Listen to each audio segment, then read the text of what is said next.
أعوذ بالله من الشيطان الرجيم. وكذلك نولي بعض الظالمين بعضا بما كانوا يكسبون. يا معشر الجن والإنس ألم يأتكم رسل منكم يقصون عليكم آياتي وينذرونكم لقاء يومكم هذا؟ قالوا شهدنا على أنفسنا وغرتهم الحياة الدنيا وشهدوا على أنفسهم أنهم كانوا كافرين. ذلك أن لم يكن ربك مهلك القرى بظلم وأهلها غافلون، ولكل درجات مما عملوا وما ربك بغافل عما يعملون. وربك الغني ذو الرحمة إن يشأ يذهبكم ويستخلف من بعدكم ما يشاء كما أنشأكم من ذرية قوم آخرين. إنما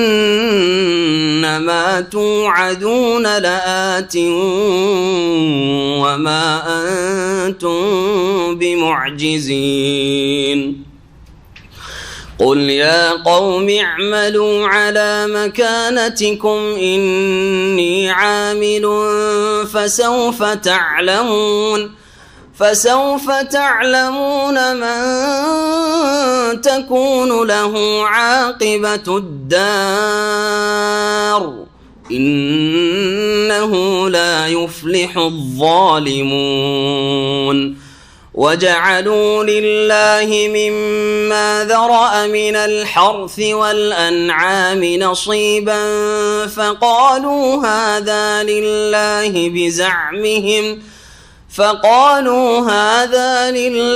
بزعمهم وهذا لشركائنا فما كان لشركائهم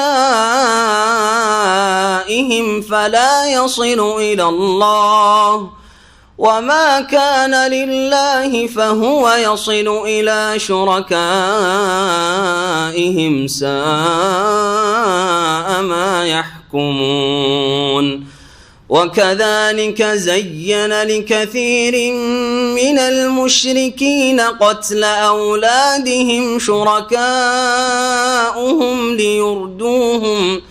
ليردوهم وليلبسوا عليهم دينهم ولو شاء الله ما فعلوه فذرهم وما يفترون. وقالوا هذه أنعام وحرث حجر لا يطعمها إلا من نشاء بزعمهم وأنعام حرمت ظهورها وأنعام لا يذكرون اسم الله عليها افتراء عليه سيجزيهم بما كانوا يفترون. وقالوا ما في بطون هذه الأنعام خالصة لذكورنا ومحرم على أزواجنا وإن يكن ميتة فهم فيه شركاء سيجزيهم وصفهم إنه حكيم عليم. قد خسر الذين قتلوا أولادهم سفها بغير علم وحرموا ما رزقهم الله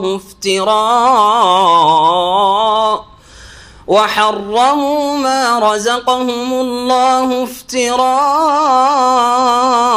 على الله قد ضلوا وما كانوا مهتدين. السلام عليكم ورحمة الله وبركاته. بسم الله الرحمن الرحيم. الحمد لله رب العالمين والصلاة والسلام على سيد المرسلين نبينا محمد وعلى آله وصحبه أجمعين. أما بعد فأعوذ بالله من الشيطان الرجيم. وكذلك نولي بعض الظالمين بعضا بما كانوا يكسبون. মহান আল্লাহর সমস্ত প্রশংসা যে আল্লাহ পাক রব্বুল আলামিন মুমিনকে মুমিনের বন্ধু বানিয়েছেন। সে আল্লাহ পাকের যাবতীয় প্রশংসা যে আল্লাহ পাক রব্বুল আলামিন অসৎ ব্যক্তিকে জালেমকে জালেমের বন্ধু বানিয়েছেন দুনিয়ায় এবং আখিরাতে। সালাত এবং সালাম নাযিল হোক নবী মুহাম্মদুর রাসূলুল্লাহ সাল্লাল্লাহু আলাইহি ওয়াসাল্লামের প্রতি, যিনি মুমিনদের সাথে সবচেয়ে বেশি দয়ালু ছিলেন। আমাদের তাফসীর সূরা আনামের আয়াত নম্বর 129 থেকে হবে। এই আয়াতে আল্লাহ পাক ইরশাদ করছেন, ওয়া কাযালিকা নুওয়াল্লি বাযাজ যালিমিনা বাযাম বিমা কানু ইয়াকসিবুন। এইভাবেই আমি এক জালেমকে আর এক জালেমের উপর চাপিয়ে দিই, বিমা কানু ইয়াকসিবুন, তাদের কৃতকর্মের কারণে। এই আয়াতের তিনটি তাফসীর করা যেতে পারে। আর আয়াত যেহেতু সবগুলি অর্থকে বহন করে, এজন্য নিশ্চিত বলা মুশকিল যে শুধু একটি অর্থ বা একটি তাফসীর, বরং সবগুলি নেওয়া যেতে পারে। এইরকম ওই সমস্ত আয়াত সম্পর্কে আমাদের জেনে রাখতে হবে যে যেসব আয়াতে অর্থ বহন করার ক্ষমতা ভাষার বা বাক্যের আছে একাধিক, তখন একাধিক অর্থ একাধিক ব্যাখ্যা আমরা নেব, কোনোটাই অস্বীকার করা যাবে না। একটি অর্থ বর্ণনা করলাম যে নুওয়াল্লি, ওয়াল্লা ইউয়াল্লি মানে নেতৃত্ব দান করা, ওয়ালি মানে হচ্ছে শাসক, আর ওয়াল্লা ইউয়াল্লি মানে তাওলিয়াতুন মানে নেতৃত্ব দান করা বা কাউকে ক্ষমতা দিয়ে দেওয়া, চাপিয়ে দেওয়া, কোনো ক্ষমতাবানকে চাপিয়ে দেওয়া, এই অর্থ। তাহলে এই অর্থে কি হবে? এইভাবেই আমি নুআল্লি বাযাজ জালিমিন, একদল জালেমকে আর একদল জালেমের ওপর আমি শাসক হিসাবে চাপিয়ে দিই, ক্ষমতাশীল হিসাবে চাপিয়ে দিই। একদল জালেম আর একদল জালেমের ওপর প্রভাব বিস্তার করে, নেতৃত্ব লাভ করে, আর জালেমকে দিয়ে জালেমকে আল্লাহ পাক দমন করেন, জালেমকে দিয়ে জালেমের বা জালেমকে দমন করেন। যখন মানুষের জুলম বেড়ে যায় তখন জালেমদের ওপরে জালেমকে চাপান। জালেমের চাইতে বড় জালেমকে আল্লাহ পাক পয়দা করে। বর্তমান বিশ্বে এই অবস্থায় বিরাজ করছে, এক জালেমকে দিয়ে আরেক জালেমকে আল্লাহ পাক দমন করে নিচ্ছেন। জনগণ থেকে শুরু করে দেখেন এই বিষয়টি, জনগণ অধিকাংশই জালেম। জুলম, শিরক করা সবচেয়ে বড় জুলম। অধিকাংশ মুসলিম আজকাল শিরকে লিপ্ত রয়েছে। শিরক ছাড়া আল্লাহ রাব্বুল আলামিনের বিরুদ্ধাচরণ করা হচ্ছে জুলম, যে কোনো পাপে লিপ্ত হওয়া হচ্ছে জুলম। জুলমের দ্বিতীয় অর্থ কোরআন এবং হাদিসের ভাষায়। অধিকাংশ মানুষ আজকাল আল্লাহর দিন থেকে, কোরআন কারীমের আদর্শ থেকে এত দূরে সরে গেছে, আকীদার ক্ষেত্রে, ইবাদতের ক্ষেত্রে, আখলাকের ক্ষেত্রে, হালাল হারামের ক্ষেত্রে, আল্লাহর হকের ক্ষেত্রে, মানুষের হকের ক্ষেত্রে। তাহলে জালেম কিনা? জনগণ জালেম কিনা? মেজরিটি জালেম, যার ফলে তাদের উপর জালেম শাসককে আল্লাহ চাপিয়ে দেন। বর্তমান অবস্থা এর বাস্তব প্রমাণে আয়াতে মানুষের উপর জুলম, তৃতীয় জুলম বলা হয়েছে জুলমুল ইবাদ। এক মানুষ আরেক মানুষের জুলম করে। দেখেন, জনগণ একজন আরেকজন শক্তিশালী সমাজের সমাজপতি, জনগণ সাধারণ গরিবদের জুলম অত্যাচার করে। এইরকম যখন জুলম শুরু হয়েছে, এক মানুষ আর এক মানুষের জুলম করা, তখন বড় জালেমকে আল্লাহ, শাসক জালেমকে আল্লাহ চাপিয়ে দিয়েছেন জনগণ জালেমদের উপর। জি, তো এই একটি তাফসীর আয়াতের। আর এটি আজকালকার তিক্ত অভিজ্ঞতা আপনাদের। শুধু অভিযোগ করেন বড়দের যে আমাদের উপর বড়রা কি করছে, অত্যাচার করছে, জুলুম করছে। আর নিজে রাত দিন যে কত জুলুম করছেন আল্লাহর হকের ক্ষেত্রে, মানুষের হকের ক্ষেত্রে, হালাল না খেয়ে হারাম খাওয়ার ক্ষেত্রে, হ্যাঁ, দিনের সীমা লঙ্ঘন করার ক্ষেত্রে আল্লাহর যে সীমানা রয়েছে সীমানা ছড়িয়ে গিয়ে কত যে জুলুম করছেন। তো জুলমের কারণেই জালেমকে আল্লাহ চাপিয়েছেন। জি হ্যাঁ, জনগণ জালেমের বিরুদ্ধে অভিযোগ করার আগে নিজের সংশোধন করেন। নিজে যখন ঠিক হয়ে যাবেন, ব্যক্তি যখন ঠিক হয়ে যাবে, পরিবার যখন ঠিক হয়ে যাবে, সমাজ যখন ঠিক হয়ে যাবে, দেশবাসী জনগণ যখন ঠিক হয়ে যাবে, তখন আল্লাহ ইমামুন আদেলুন, হ্যাঁ, ন্যায় পরায়ণ শাসক দেবেন। এর বাস্তব প্রমাণ খোলাফায়ে রাশেদিন।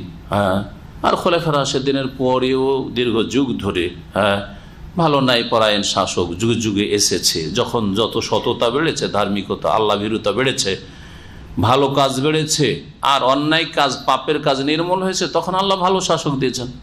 আর যখন পাপ যখন বেড়ে গেছে, তখন জালেম শাসককে আল্লাহ চাপিয়ে দিয়েছেন। এ হচ্ছে একটি তাফসীর। দ্বিতীয় তাফসীর হচ্ছে ওয়াল্লাহ ইউআল্লি, মানে সঙ্গী বানিয়ে দেওয়া, সঙ্গী বানিয়ে। তাহলে কি অর্থ হবে? ওয়াকাযালিকা নুআল্লি বাযা যালিমিনা বাযাম বিমা কানু ইয়াকসিবুন, এইভাবেই আমি এক জালেমকে আর এক জালেমের সঙ্গী বানিয়ে দিই। জালেমকে জালেমের সঙ্গী আলাদা বানিয়ে দেন, বেমা কানু ইয়াকসিবুন, তাদের কৃতকর্মের কারণে।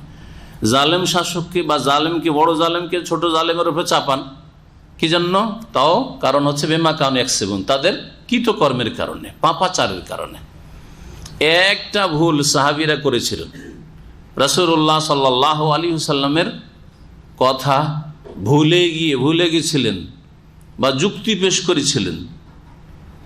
50 জন, হ্যাঁ, সাহাবীকে যখন ওই রোমা ছোট্ট পাহাড়টি, ওহদ পাহাড়ের সামনে, ওই পাহাড়ের উপর নিযুক্ত করেছিলেন রাসূলুল্লাহ সাল্লাল্লাহু আলাইহি ওয়াসাল্লাম, কি বলেছিলেন?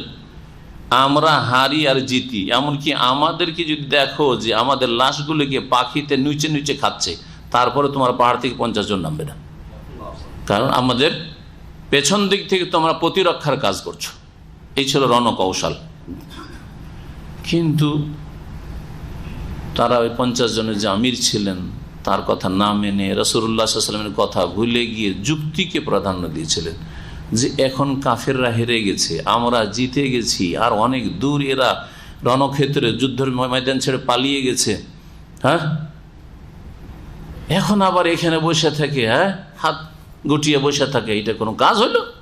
চলো না আমি গিয়ে কিছু গনিমতের মাল হাসিল করি, আর পারলে কাফেরকে মারি, হ্যাঁ, মক্কার কাফেরদেরকে মারি, ধরি, বন্দি করি। যুক্তিকে রাসূলুল্লাহ সাল্লাল্লাহু আলাইহি ওয়াসাল্লামের ফরমানের ওপর কি করেছিল? অগ্রাধিকার দিয়েছিল। জি হ্যাঁ, যার ফলে কি হলো? খালিদ বিন ওয়ালিদ তখন, হ্যাঁ, কাফেরদের প্রধান সেনাপতি আবু সুফিয়ান, হ্যাঁ, তাদের বস রাদিয়াল্লাহু আনহুমা, পরে ইসলাম কবুল করেছেন তারা, দেখলো যে পেছন দিকে এখন খালি, আমাদেরকে তাড়া করে আসছে দিক থেকে, আর পেছন দিক থেকে ব্যাক সাইড, কিন্তু ওই দিকের খেয়াল নেই মুসলিমদের। পেছন দিক থেকে রাউন্ড দিয়ে হামলা করে তারা এমন হামলা করলো যে 70 জন, হ্যাঁ, সাহাবায়ে কেরাম সেখানে শহীদ হয়ে গেলেন। রাসূলুল্লাহ সাল্লাল্লাহু আলাইহি ওয়াসাল্লাম পর্যন্ত মানুষের নাফরমানির কারণে রাসূলুল্লাহ সাল্লাল্লাহু আলাইহি ওয়াসাল্লাম পর্যন্ত আহত হইলেন, মাথা জখম হইল, দাঁত শহীদ হইল না? তাহলে এর দ্বারা বোঝা যায় যে সমাজে যখন অসৎ লোকদের, হ্যাঁ, যখন পাপ বেড়ে যাবে, তখন ভালো লোকও তাতে ক্ষতিগ্রস্ত হবে। এমন নয় যে তোরা দোষ করেছিস, আদা খাবি, স্বাদ পাবি, রাসূলুল্লাহ সাল্লাল্লাহু আলাইহি ওয়াসাল্লাম কোনো ক্ষতি হবে না। এই সাহাবায়ে কেরাম যারা শহীদ হয়েছেন তারা তো নিচেই ছিলেন, হ্যাঁ, ওরা যারা নেমেছিল তারাও শহীদ হয়েছিল, তারা সবগুলি মারা গেছে। 50 জন নেমে বাঁচতে পারেনি, তারা পেছন দিক থেকে হামলা হয়ে গেছে। ওরা এইদিকে তাড়া করছে, ওই পেছন দিক থেকে প্রতিরক্ষায় ছিল, ওদিকের খেয়ালই নেই, নিজেরাও গেছে। একটা ভুলের কারণে যদি এইরকম ক্ষতিগ্রস্ত হন সাহাবায়ে কেরামগণ, তাহলে আপনার আমার রাত দিনে কতটা ভুল হচ্ছে আপনি নিজের হিসাব করেন। তারপরে কি করে আপনি ন্যায় পরায়ণ ইমামুন আদেলুন চাইছেন? হ্যাঁ, সমাজপতি যেন ভালো মানুষ হয়, বোঝা গেছে, থানা পুলিশ যেন ভালো মানুষ হয়, কি করে চাইছেন আপনি? কি করে চাইছেন? আল্লাহ যেন বুঝার তৌফিক দান করেন, সংশোধনের তৌফিক দান করেন। দ্বিতীয় অর্থের দিকে ফিরে আসি কথা সম্পূর্ণ করে। কি বললাম দ্বিতীয় অর্থ? হ্যাঁ, ওয়াল্লাহ ইউআল্লি মানে সঙ্গী সাথী বানিয়ে দেওয়া। তো এইভাবে আল্লাহ একদল জালেমকে আর এক দল জালেমের, বা এক জালেমকে আর এক জালেমের, জালেমদের পরস্পরকে কি করেন? সঙ্গী সাথী বানিয়ে দেন। জালেম জালেমের সাথী হয়। দুনিয়াতেও অসৎ মানুষের স্বভাব হচ্ছে যে অসৎ লোকের কাছে বসবে, ঘনিয়ে যাবে। যেমন ভালো মানুষ ভালো মানুষের কাছে ঘনিয়ে যাবে। আখিরাতে আল্লাহ জালেমকে জালেমের সঙ্গী বানিয়ে দেবেন, এই কথা বলছেন। দুনিয়াতে যেমন থেকেছে জালেম জালেমের সাথে থেকেছে, অন্তর থেকে মহব্বতের সাথে ভালোবেসেছে, অসৎ লোক অসৎ লোককে ভালোবেসে, পাপী পাপীকে ভালোবেসেছে, ঠিক তেমনি বিচার দিবসে আল্লাহ রাব্বুল আলামিন জালেমকে জালেমের সঙ্গী বানিয়ে দেবেন জাহান্নামে। আগের আয়াতের সাথে সম্পর্ক আছে। দেখেন আগের আয়াতে কি আলোচনা আছে?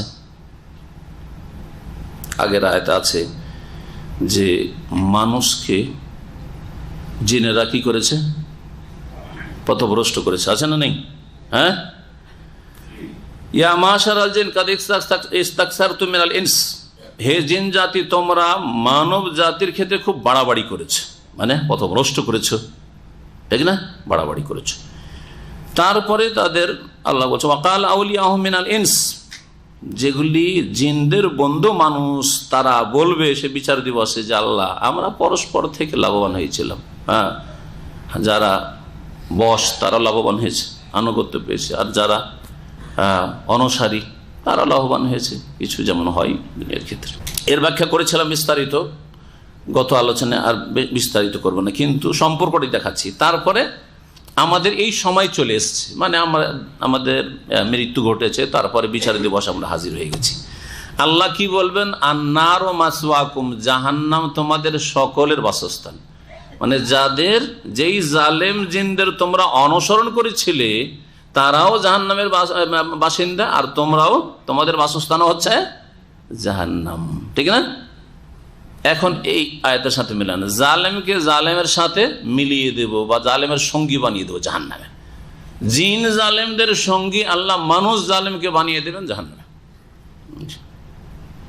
যেমন দুনিয়াতে অসৎ মানুষ জালেম জালেমের সঙ্গী থেকেছে, জালেমের সাথে তার খাতির থেকেছে, তেমনি জাহান্নামে এইভাবে যেতে হবে।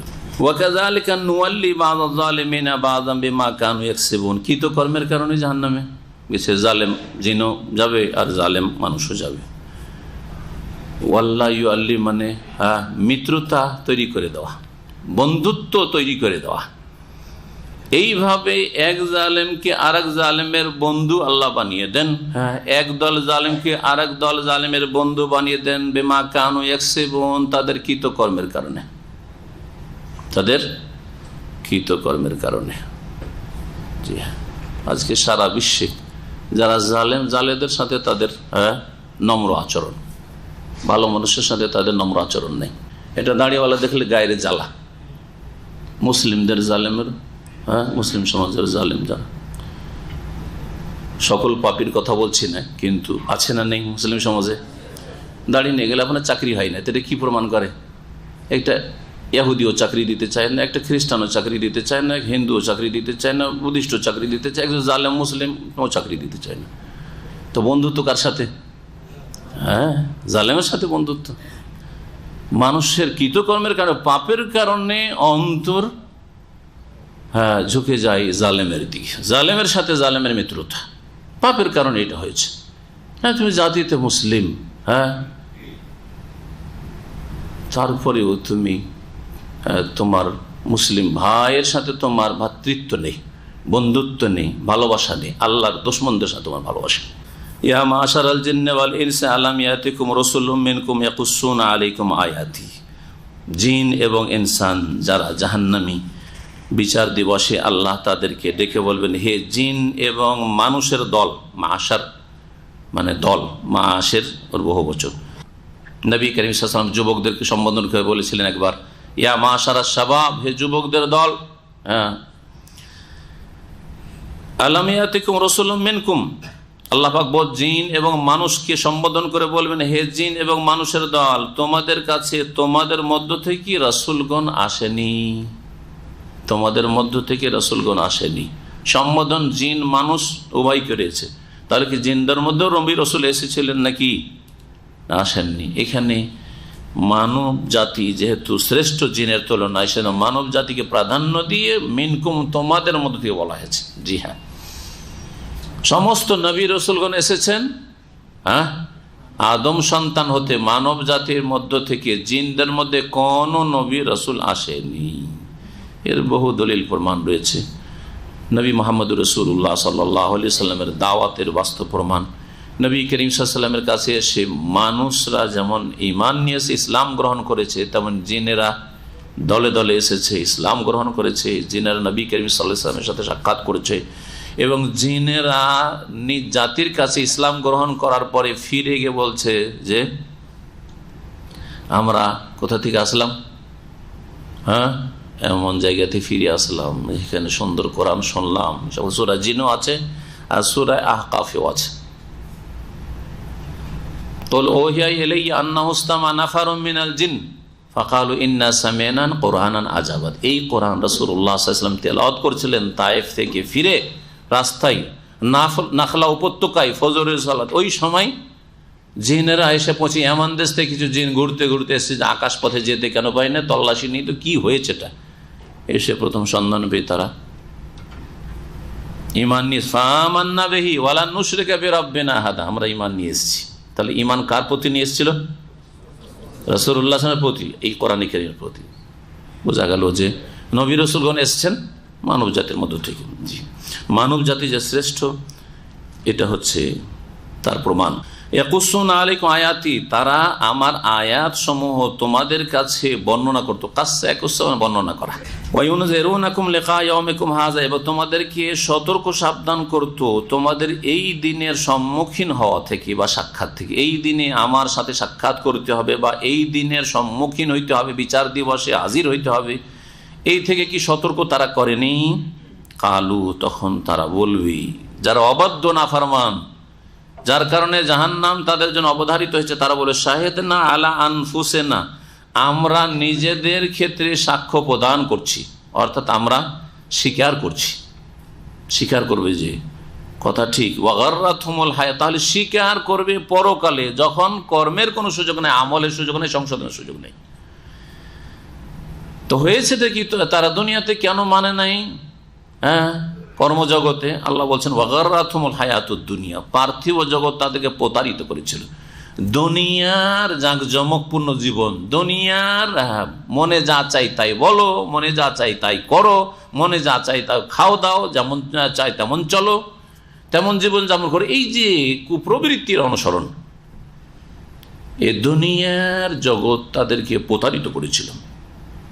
ওয়াশাহিদু আলা আনফুসিহিম, তারা নিজেদের সম্পর্কে এও সাক্ষ্য প্রদান করবে আন্নাহুম কানু কাফিরিন, যে তারা পৃথিবীতে কাফের ছিল, অমান্যকারী, অস্বীকার করেছিল। স্বীকার করতে হবে, উপায় নেই। প্রথম অস্বীকার করবে, যে ভাববে যে হয়তো অস্বীকার করে বাঁচবো, কিন্তু যখন সব কিছু তাদের বিরুদ্ধে সাক্ষী দেবে তখন স্বীকার করতে বাধ্য হবে। যালিকা আল্লাম ইয়াকুন রাব্বুকা মুহলিকাল কুরা বিযুলমিন ওয়া আহলুহা গাফিলুন। আল্লাহ রাব্বুল আলামিন বলছেন যে আল্লাহ আম্বিয়া রাসূলগণকে মানব জাতির মধ্য থেকে কেন প্রেরণ করলেন? কেন প্রেরণ করলেন? এই জন্য যে কোনো জাতিকে তাদের পাপের কারণে, অন্যায়ের কারণে উদাসীন অবস্থায় আছে জাতি, খবরই রাখে না যে কি করতে হবে না করতে হবে, এরকম করে কখনো আল্লাহ না দুনিয়াতে আযাব দিয়েছেন না পরকালে আযাব দেবেন। এটা হচ্ছে আল্লাহ পাক রব্বুল আলামিনের ন্যায় নীতিমালা। যালিকা, এটা এই জন্যই যে আল্লাম ইয়াকুন রব্বুকা মুহলিকাল কুরা, যে হে নবী তোমার প্রতিপালক জনপদ সমূহকে ধ্বংস করা নন, তিনি ধ্বংস করবেন না।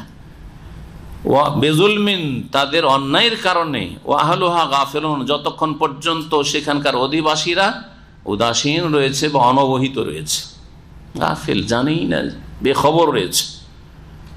আল্লাহ সম্পর্কে আল্লাহ জানিয়ে দিয়েছেন, আল্লাহর দিন সম্পর্কে জানিয়ে দিয়েছেন, আল্লাহর রসুল দূত সম্পর্কে জানিয়ে দিয়েছেন, আল্লাহর বিধিবিধান সম্পর্কে জানিয়ে দিয়েছেন, সহি আকিদা থেকে বাতিল আকিদাকে স্পষ্ট করে দিয়েছেন নবী মুহাম্মদ রাসূলুল্লাহ সাল্লাল্লাহু আলাইহি ওয়াসাল্লামের মাধ্যমে।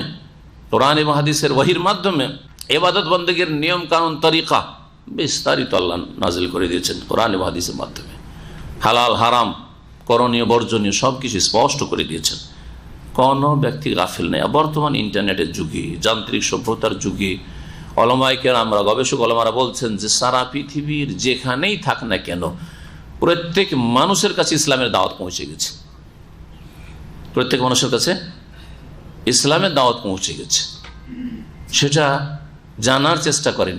বাকি কাজ তার ছিল জানার চেষ্টা করা, যে ইসলাম ইসলাম শুনছি, মুসলিম শুনছি, বাবা মুসলিমকে দেখছি, তো ইসলামটা দেখি তো একটু জেনে।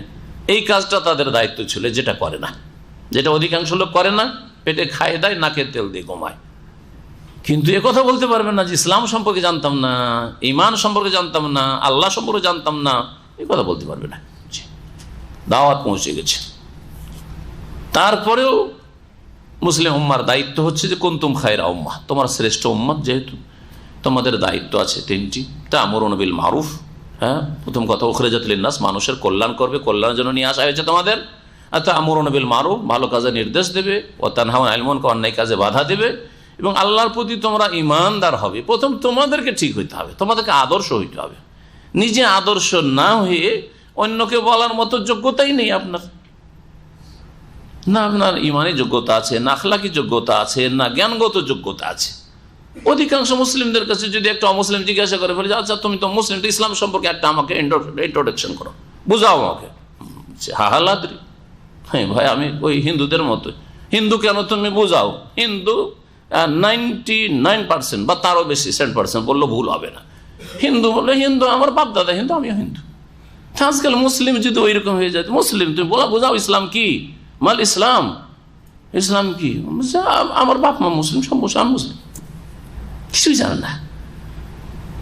ইসলামের 5টি পিলার রয়েছে, ইমানের 6টি পিলার রয়েছে, আর এইগুলি পৃথিবী হচ্ছে, এই দুনিয়া ইহ জগৎ হচ্ছে কর্মজগৎ, আর এরপরে মৌতের পরে, মৃত্যুর পরে হচ্ছে প্রতিদান জগৎ। এই কথা বুঝাবার ক্ষমতাই নেই মুসলিমদের, ইল্লা মাশাআল্লাহ। তাহলে কি করে আপনি শ্রেষ্ঠ? হ্যাঁ, তুমিন বিল্লাহ কোথায়? আপনি তো নিজের ইসলাম ইমান বুঝেন না। এই জন্য দিন ইসলামের প্রথম কাজ হচ্ছে, প্রথম ফরজ কাজ হচ্ছে দিন শিক্ষা ফরজ। তালাবুল ইলমে ফারিজাতুন আলা কুল্লি মুসলিম, প্রত্যেক মুসলিম নরনারীর জন্য আল্লাহর দিন সম্পর্কে জ্ঞান অর্জন করা ফরজ। ওয়ালিকুল্লিন দারাজাতুম মিম্মা আমিলু, আর প্রত্যেকের জন্য মর্যাদা রয়েছে, মিম্মা আমিলু, তাদের কর্ম অনুপাতে, তাদের কাজকর্ম আমল অনুযায়ী। দারাজাত আল্লাহ বলেছেন, তাহলে বিভিন্ন দারাজ, বিভিন্ন মর্যাদা রয়েছে প্রত্যেকের জন্য, বিভিন্ন মর্যাদার। একজন এক মর্যাদার, আর একজন আর এক মর্যাদার। একই জায়গায় বসে আছেন, একই সমাজে বসবাস করেন, একই বাড়িতে, একই মায়ের পেটে জন্ম নিয়েছেন, কিন্তু ওয়ালিকুল্লিন দারাজাত, আমলের ভিত্তিতে, আকীদা, ইবাদত, আখলাক, আমলের ভিত্তিতে আপনার আমার মর্যাদা আল্লাহ পাক রব্বুল আলামিনের কাছে দুনিয়াতেও এবং আখিরাতেও সুনির্ধারিত। জি হ্যাঁ, দুনিয়াতে আল্লাহ রাব্বুল আলামিন একই পরিবারের একই আলেমের ছেলে, সেজন্য সবগুলি আল্লাহ সবগুলির সাথে মহব্বত করেন না। আমলের অনুযায়ী আল্লাহ পাকের কাছে যার যেমন আমল সেই হিসাবে আল্লাহর মহব্বত আছে বা আল্লাহর ঘৃণা আছে, হয় মহব্বত আছে, নয় তার বিপরীত আছে। ঠিক তেমনি আখিরাতেও ওই রকমই, জান্নাতেও দারাজাত এবং জাহান্নামেও দারাকাত। এই আয়াত সম্পর্কে তাফসীরকাররা বলেছেন যে এই আয়াত যেমন জান্নাতীদের ক্ষেত্রে, ঠিক তেমনি জাহান্নামীদের ক্ষেত্রে। ওয়ালিকুল্লিন, প্রত্যেক জান্নাতীদের কি রয়েছে? বিভিন্ন মর্যাদা রয়েছে, নিজ নিজ মর্যাদায়। মিম্মা আমিলু, আমল অনুযায়ী, দুনিয়ায় যে আমল ছিল এ অনুযায়ী নিজ নিজ মর্যাদায় গিয়ে অধিষ্ঠিত হবে, পৌঁছিবে। আর জাহান্নামীদের ওই রকমই। ওয়ালিকুল্লিন মিন আহলিন নার, জাহান্নামীদের প্রত্যেকের আপন আপন স্থান রয়েছে, স্তর রয়েছে। এই জন্য আল্লাহ মুনাফিক, অন্তরে যারা মুনাফিক কপট, আল্লাহ পরকালে বিশ্বাসী নেই, হ্যাঁ মুসলিম জাতিতে মুসলিম, কিন্তু এইসব ধারে না, তাদেরকে সবচেয়ে নিচে রাখা হবে। ইহুদি, নাসারা, কাফের, মুশরিক, পত্তলিক সবার নিচে রাখা হবে। কাকে? মুনাফিক, ইন্নাল মুনাফিকিনা ফি দারকিল আসফালি মিনান নার। তাহলে এরা বলছে যখন সবচেয়ে নিচে মুনাফিক থাকবে তো তার উপরে কাফের, মুশরিক, বিভিন্ন রকম, তারপরে শিরকের সাথে সাথে বিভিন্ন পাপ যাদের রয়েছে ওই রকম তাদের স্তর, যার যত পাপ রয়েছে। একজন মুশরিক ও তার সাথে খুনিও, একজন মুশরিক তার সাথে জেনাকারী, ব্যভিচারকারীও, একজন মুশরিক তার সাথে মদখোর, তাহলে ওই রকম হবে। মুসলিম কিন্তু কাবিরা গুনাহ রয়েছে, কাবিরা গুনাহ কারো 10-20টা কাবিরা গুনাহ রয়েছে, কারো 1-2টা কাবিরা গুনাহ রয়েছে, তাহলে প্রত্যেকের জাহান্নামেও স্তর নির্ধারিত রয়েছে আল্লাহ পাকের পক্ষ থেকে। ওয়ালিকুল্লিন দারাজাতুম মিম্মা আমিলু। এখন আপনি একজন মুসলিম জ্ঞানী মানুষ বা একজন মানুষ হিসাবে জ্ঞানী মানুষ, বিচক্ষণ মানুষ, আপনি কোথায় থাকবেন, কোন স্তরে থাকতে চান আপনি নিজে নির্ণয় করুন। ওয়ালিকুল্লিন দারাজাত, আর প্রত্যেকের জন্য মর্যাদা রয়েছে সুনির্ধারিত, মিম্মা আমিলু, তাদের কর্মের অনুযায়ী। ওমা রব্বুকা বিগাফিল, হে নবী তোমার প্রতিপালক উদাসীন নন, অনবহিত, বেখবর নন, আম্মা ইয়ামালুন, তারা যা কিছু করে তা হতে, তাদের আমল হতে, কর্ম হতে তিনি গাফিল নন, যে খবরই রাখে না কে কি করছেন না, সব খবর আল্লাহ রাখে। ইয়ালামু খায়িনাতাল আয়ুন, চোখের দ্বারা যে চোখ টিপা দিয়ে যে আপনি খেয়ানত করছেন, বিশ্বাসঘাতকতা করছেন, বা ইশারা ইঙ্গিতে আপনি ভালো মন্দ কিছু করছেন, সেটাও আল্লাহ জানেন। ওমা তুখফিস সুদূর, আর অন্তরে যে লুকায়িত আছে তাও আল্লাহ জানে। ওয়া হুয়া আলিমুম বিযাতিস সুদূর, অন্তরের অবস্থা সম্পর্কে আল্লাহ সম্যক জ্ঞানী। ও রব্বুকাল গানী, হে নবী তোমার প্রতিপালক অমুখাপেক্ষী, আল গানী, তিনি কারো মুখাপেক্ষী নন, অভাব মুক্ত, অমুখাপেক্ষী। আর আমরা হচ্ছে মুহতাজ, মুখাপেক্ষী। গানির বিপরীত হচ্ছে ফকির। ইয়া আইয়ুহান নাস আনতুমুল ফুকারা ইলাল্লাহ, আল্লাহ পাক কোরআনে কারীমে ইরশাদ করেছেন, হে মানব সকল মানুষকে, রাজা ধীরাজা যেই হোক না কেন, আপনি কত যে দুর্বল, হ্যাঁ কত যে দুর্বল। যখন একটা মারাত্মক রোগ আক্রান্ত হন তখন বুঝতে পারেন যে আরে আমি তো একজন রাজা, আমি তো একজন রাষ্ট্রপতি, আমি তো একজন এই পৃথিবীর এত শক্তিশালী, কিন্তু সামান্য একটা রোগে এমন কাত করে দিয়েছে যে নিজেকে অসহায় মনে হচ্ছে, তখন বুঝতে পারা যায়। কিন্তু তারপরেও আল্লাহকে চেনার তৌফিক হয় না। আনতুমুল ফুকারা ইলাল্লাহ, তোমরা আল্লাহর সামনে মুখাপেক্ষী, অসহায়, ফকির। আল্লাহু আল গানিউল হামিদ, আল্লাহ হচ্ছেন অভাব মুক্ত, অমুখাপেক্ষী, প্রশংসিত।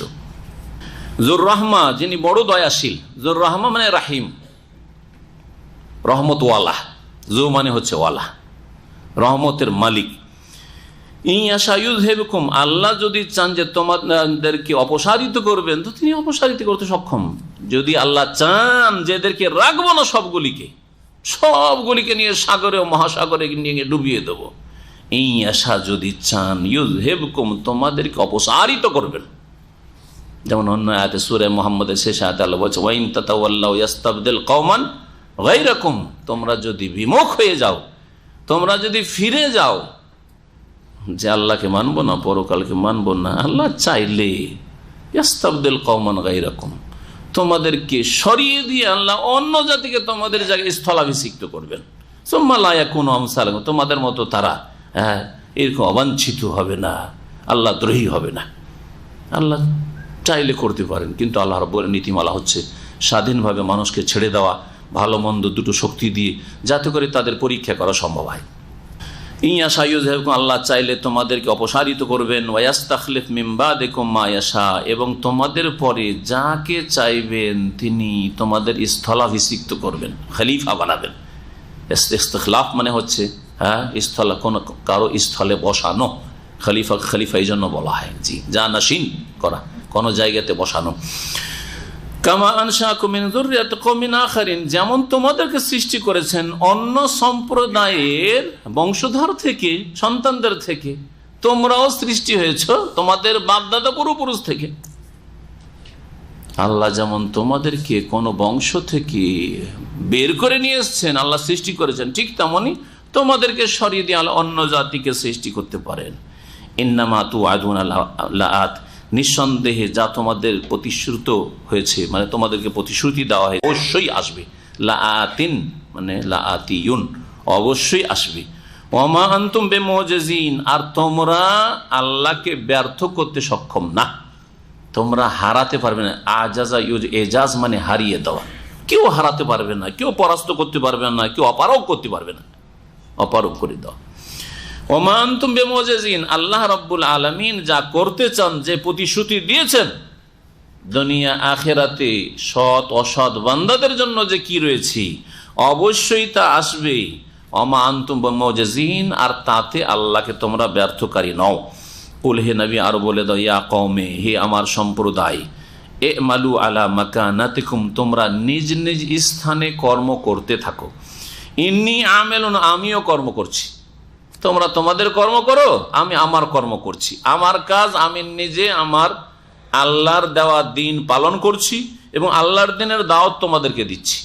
এখন তোমাদের কর্ম তোমাদের কাছে, তোমরা তোমাদের কোন কাজ করবে, ভালো কাজ করবে না মন্দ কাজ করবে, ইমালু আলা মাকানুন, স্ব স্থানে কর্ম করতে থাকো। ফাসাউফা তা'লামুন, শীঘ্রই তোমরা জানতে পারবে, মান তাকুনু লাহু আকিবাতুদ দার, কার জন্য রয়েছে পরকালের শুভ পরিণাম, কার জন্য রয়েছে মঙ্গলময় পরিণাম। দুনিয়াতেও দেখেন প্রিয় নবী মুহাম্মদ রাসূলুল্লাহ সাল্লাল্লাহু আলাইহি ওয়াসাল্লাম 23 বছরের জীবনে কত বড় বিপ্লব, কত বড় ইনকিলাব, কত বড় পরিবর্তন আপনি চিন্তা করেন। যখন প্রথমখানে তিনি ইসলামের দাওয়াত নিয়ে আসলেন আর সাফা পাহাড়ের উপর উঠলেন আর বললেন যে দেখো, তোমাদেরকে যদি বলি যে পাহাড়ের পেছন থেকে একদল শত্রু তোমাদের হানা দেওয়ার জন্য আসছে মক্কায়, তাহলে কি আকুনতুম মুসাদ্দিকিয়া, আমাকে বিশ্বাস করবে তোমরা? মক্কার লোকদেরকে, আত্মীয় স্বজনদেরকে, অমুক বংশের অমুক গোত্রে অমুক অমুক সব হাজির হয়ে গেছে। আবু লাহাব এসছে, নবী সাল্লাল্লাহু আলাইহি ওয়াসাল্লামের চাচা, সবচেয়ে বড় শত্রু চাচা। এটা নবী করিম সাল্লাল্লাহু আলাইহি ওয়াসাল্লামের জন্য পরীক্ষা। এইরকম পরীক্ষা আমাদের জন্য হইতে পারে, এই জন্য নবী সাল্লাল্লাহু আলাইহি ওয়াসাল্লামের জন্য আল্লাহ এরকমটা করেছেন, যাতে আপনি আপনি নিরাশ না হয়ে যান, আপনি না মনে করেন যে মনে হয় আমার সাথে এটা হয়েছে। আপনার দুশ্মনের চাইতে বড় দুশ্মন রাসূলুল্লাহ সাল্লাল্লাহু আলাইহি ওয়াসাল্লাম ছিল। আপনার আত্মীয় যদি আপনার শত্রু হয়, তার চাইতে বড় শত্রু রাসূলুল্লাহ সাল্লাল্লাহু আলাইহি ওয়াসাল্লাম আপনজন ছিল সব। জি হ্যাঁ, দেখিয়ে দিয়েছেন যাতে করে আপনার সান্ত্বনার আহার পাথেও সেখানে মিলে নবী সাল্লাল্লাহু আলাইহি ওয়াসাল্লামের সিরাতে, যে আমার জন্য সান্ত্বনার সম্বল আছে নবীর জীবনীতে। নবী কারীম যখন জিজ্ঞেস করলেন তোমরা কি আমাকে বিশ্বাস করবে, সকলে এক বাক্যে বলেছিল কি, অবশ্যই বিশ্বাস করব। মা জাররাবনাকা ইল্লা সিদকান, জীবনে তোমাকে সত্য কথা ছাড়া কখনো একটা মিথ্যা কথা বলতে শুনিনি, কেন বিশ্বাস করব না, অবশ্যই বিশ্বাস করব। তখন তিনি বলেন, ইন্নী নাযীরুল লাকুম বাইনা ইয়াদাই আযাবিন শাদীদ, তোমাদেরকে কঠোর শাস্তি যে সামনে আসছে তার থেকে সতর্ক সাবধান করছি, আল্লাহকে ভয় করো, আল্লাহর প্রতি ঈমান নিয়ে আসো। ইয়া আইয়ুহান নাস কুলু লা ইলাহা ইল্লাল্লাহ তুফলিহু, বলো আল্লাহ ছাড়া কোনো সত্য মাবুদ নেই। এইসব 360টি মূর্তি কাবার চারিদিকে, এগুলো মাবুদ উপাস্য নয়। লা ইলাহা ইল্লাল্লাহ, আল্লাহ ছাড়া কোনো সত্য মাবুদ, তুফলিহু, তাতেই তোমাদের সার্বিক মঙ্গল রয়েছে। তখন আবু লাহাব কি বলেছিল, তাব্বান লাকা সাইরাল ইয়াউম, তোমার দিনটা ধ্বংস হোক, আজকে সারা দিন তোমার সর্বনাশ হোক। আলিহাযা জামাতানা, এই জন্য আমাদেরকে ডেকেছ, ধোঁকা দিয়ে এই জন্য ডেকেছ। নাজিল হয়ে গেল কি, কিয়ামত পর্যন্ত তেলাওয়াত হতে থাকবে। জি, তাব্বাত ইয়াদা আবি লাহাব ওয়াতাব, আবু লাহাবের দুই হাতও, কারণ হাত উঠিয়ে বলেছিল দুই হাত ধ্বংস হোক, মানুষ কথা বলে তা না, হাত উঠিয়ে দুই হাত ধ্বংস হোক, ওয়াতাব, আর সেও ধ্বংস হোক। কিয়ামত পর্যন্ত কত যে তেলাওয়াত হইতে আছে, আর কত যে বদদুয়া হইতে আছে, কত যে লানত পড়তে আছে। তাব্বাত ইয়াদা আবি লাহাব ওয়াতাব, যে নবী সাল্লাল্লাহু আলাইহি সাল্লাম কত অসহায় ছিলেন। সামনে দেখছেন সুমাইয়াকে শহীদ করা হলো, ইয়াসিরকে শহীদ করা হলো, বেলাল জুলম অত্যাচার চলছে, আম্মার জুলম অত্যাচার চলছে, খাব্বাবের জুলম অত্যাচার চলছে। সুবহানাল্লাহ, কি যে জুলম অত্যাচার চলছে যা বর্ণনা করার সময় নেই, কারণ তফসির আমাদেরকে এগিয়ে যেতে হবে। তফসিরে নবী সাল্লাল্লাহু আলাইহি ওয়াসাল্লাম বলছেন, সাবরান আলী ইয়াসির, হে ইয়াসিরের পরিবার ধৈর্য ধারণ করো, ফাইন্না মাওয়াইদাকুমুল জান্নাহ, তোমাদের সাথে জান্নাতের ওয়াদা করছি, জান্নাতে তোমাদের সাথে সাক্ষাৎ হবে, ধৈর্য ধারণ করো। জি, আত্মঘাতী হামলা করতে বলছেন না, এই খারেজিদেরকে শেখান। আত্মঘাতী হামলা করতে বলছেন যে রাতের অন্ধকারে দেও মেরে আবু জাহেলকে, দেও আবু লাহাবকে মেরে দেও, তোমার সাহেবার আবিয়ার বাড়িতে হামলা করে রাতের অন্ধকারে মেরে দাও। বলেছেন এই কাপুরুষতা ইসলাম শিখায়নি, বীর পুরুষতা শিখিয়েছে। জি, ধৈর্য ধারণ করো, যেই ব্যক্তি ধৈর্যের তালকিন করেছেন, শুধু ধৈর্যের শিক্ষা দিয়েছেন মক্কায়, হ্যাঁ, সেই ব্যক্তি রাসূলুল্লাহ সাল্লাল্লাহু আলাইহি সাল্লাম বদরের যুদ্ধে তার সামনে কত যে বাহাদুরি নিয়ে এসেছিল মনের মধ্যে, আবু জাহাল যা আজকে কিছুই রাখবো না, মোহাম্মদের সাথীদের কোথায় পৌঁছে গেল, হ্যাঁ, জাহান্নামে পৌঁছে গেল, লাশগুলি ওই কূপে ফেলে দেওয়া হলো। জিজ্ঞেস করতে লাগলেন রাসূলুল্লাহ সাল্লাল্লাহু আলাইহি সাল্লাম, পেয়েছো কি যে ওয়াদা আল্লাহ করেছেন তোমাদের সাথে? আমরা তো আমাদের ওয়াদা পেয়ে গেছি, আল্লাহ আমাদের সাথে ওয়াদা করেছে আল্লাহ আমাদেরকে বিজয় দান করবে, আজকে বিজয় পেয়ে গেছি। হ্যাঁ, 13 বছর মক্কায় আর 2 বছর মদিনায়, দ্বিতীয় হিজরিতে 15 বছরের মধ্যেই। ইন্না কাদ ওয়াজাদনা মা ওয়াদানা রব্বুনা হাক্কা ফাহাল ওয়াজাদতুম মা ওয়াদা রব্বুকুম হাক্কা, আমরা আমাদের রব যে আমাদের সাথে ওয়াদা প্রতিশ্রুতি করেছেন আমরা সত্য পেয়ে গেছি। হে আবু জাহাল, হে উতবা সাইবা রাবিয়া ওয়ালিদ, তোমরা পেয়েছো? মৃতদের সাথে, মৃত লাশের সাথে সম্বোধন করে কথা বলছে রাসূলুল্লাহ সাল্লাল্লাহু আলাইহি সাল্লাম। ওমর বলছেন, ইয়া রাসূল কাল্লিম আজসাদাল্লাহ আরওয়াহালাহা, এমন এমন বডির সাথে কথা বলছেন তাদের তো আত্মাই নেই, কি করে শুনে? নবী সাল্লাল্লাহু আলাইহি ওয়াসাল্লাম বললেন যে এই সময় আল্লাহ তাদেরকে এত শক্তি দিয়েছেন শোনার, তোমার চেয়ে বেশি শুনছে তারা।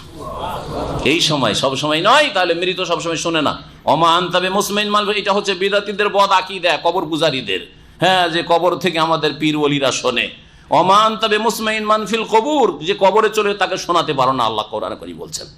কোরআনে তো বলছেন যে কবরস্থ ব্যক্তিকে শোনাতে পারো না, হ্যাঁ, ইন্নাকা লা তুসমিউল মওতা, মৃতকে শোনাইতে পারো না, একাধিক আয়াত রয়েছে এই মর্মে। আর নবী বলছেন যে এরা এখন উমার তোমার চাইতে বেশি শুনছে, তুমি ওদের চাইতে বেশি শোনো না। আল আনা শব্দটি রয়েছে এই সময়।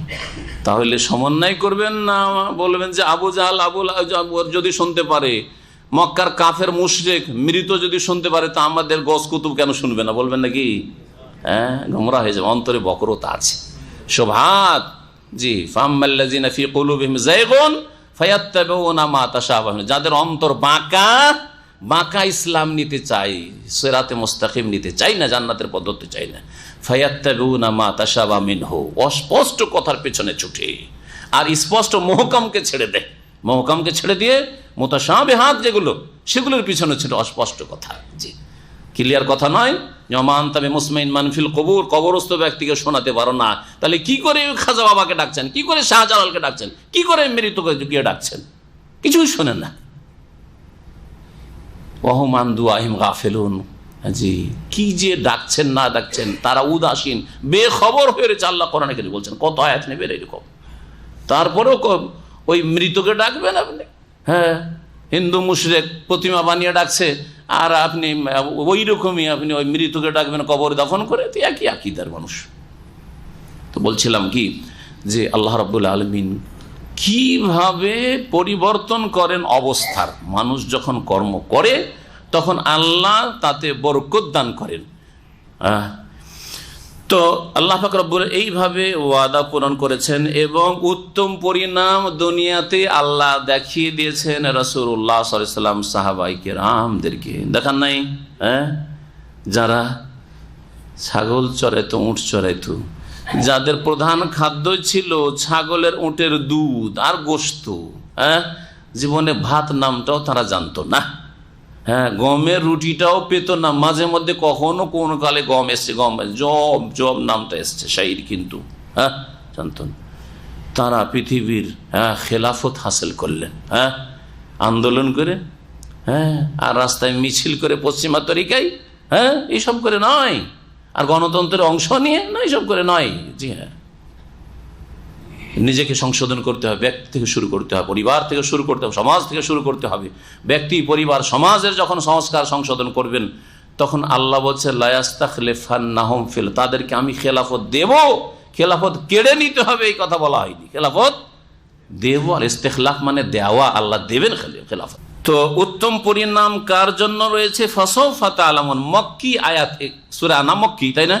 তো মক্কি আয়াতে মক্কার জীবনে আল্লাহ নবী করিম সাল্লাল্লাহু আলাইহি সাল্লামকে, সাহাবায়ে কেরামদেরকে আর মক্কার মুশরিকদেরকেও আল্লাহ জানিয়ে দিচ্ছেন ফাসাউফা তা'লামুন, শীঘ্রই তোমরা জানতে পারবে। এই 23 বছরের মধ্যে মক্কা বিজয়ের মাধ্যমে একবারে ফাইনাল হয়ে গেল। হ্যাঁ, মক্কা বিজয়ের মাধ্যমে ফাইনাল বিজয় হয়ে গেল। ইজা জা নাসরুল্লাহি ওয়াল ফাতহ, শীঘ্রই তোমরা জানতে পারবে মান তাকুনু লাহু আকিবাতুদ দার, যে কার জন্য মঙ্গলময় পরিণাম রয়েছে বা উত্তম পরিণাম রয়েছে। ইন্নাহু লা ইফলিহু যালিমুন, জেনে রাখো জালেম কখনো সফল কাম হয় না। জালেম সবসময় ব্যর্থ, যতই দাপট বাহ্যিক দেখেন না কেন, জালেম আল্লাহর দুশমন সবসময় ব্যর্থ।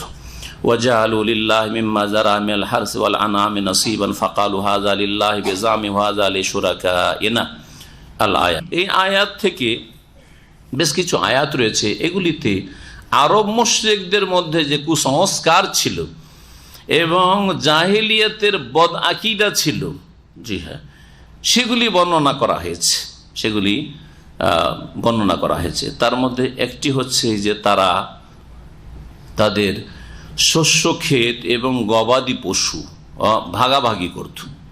কীরকম ভাগাভাগি? জমি আছে, জমিতে যে ফসল হচ্ছে, এই ফসল বলতে এই ফসল এই দিকটা এতটা হচ্ছে আল্লাহ, আর ওই দিকটা হচ্ছে আমাদের দেবদেবীর, লাতুজ্জামানাতের, এভাবে ভাগ করে দিত জমি ভাগাভাগি। গবাদি পশু ভাগ করতো যে এই ওঁটটা, এই ছাগলগুলি কার? আল্লাহ, হাযা লিল্লাহ। আর এই ওঁটগুলি আর এই ছাগলগুলি হচ্ছে কার? আমাদের লাতুজ্জামানাতের। হ্যাঁ, ওই সব দেবদেবীর নামে ছেড়ে দিয়েছি। যেমন হিন্দুদের মধ্যে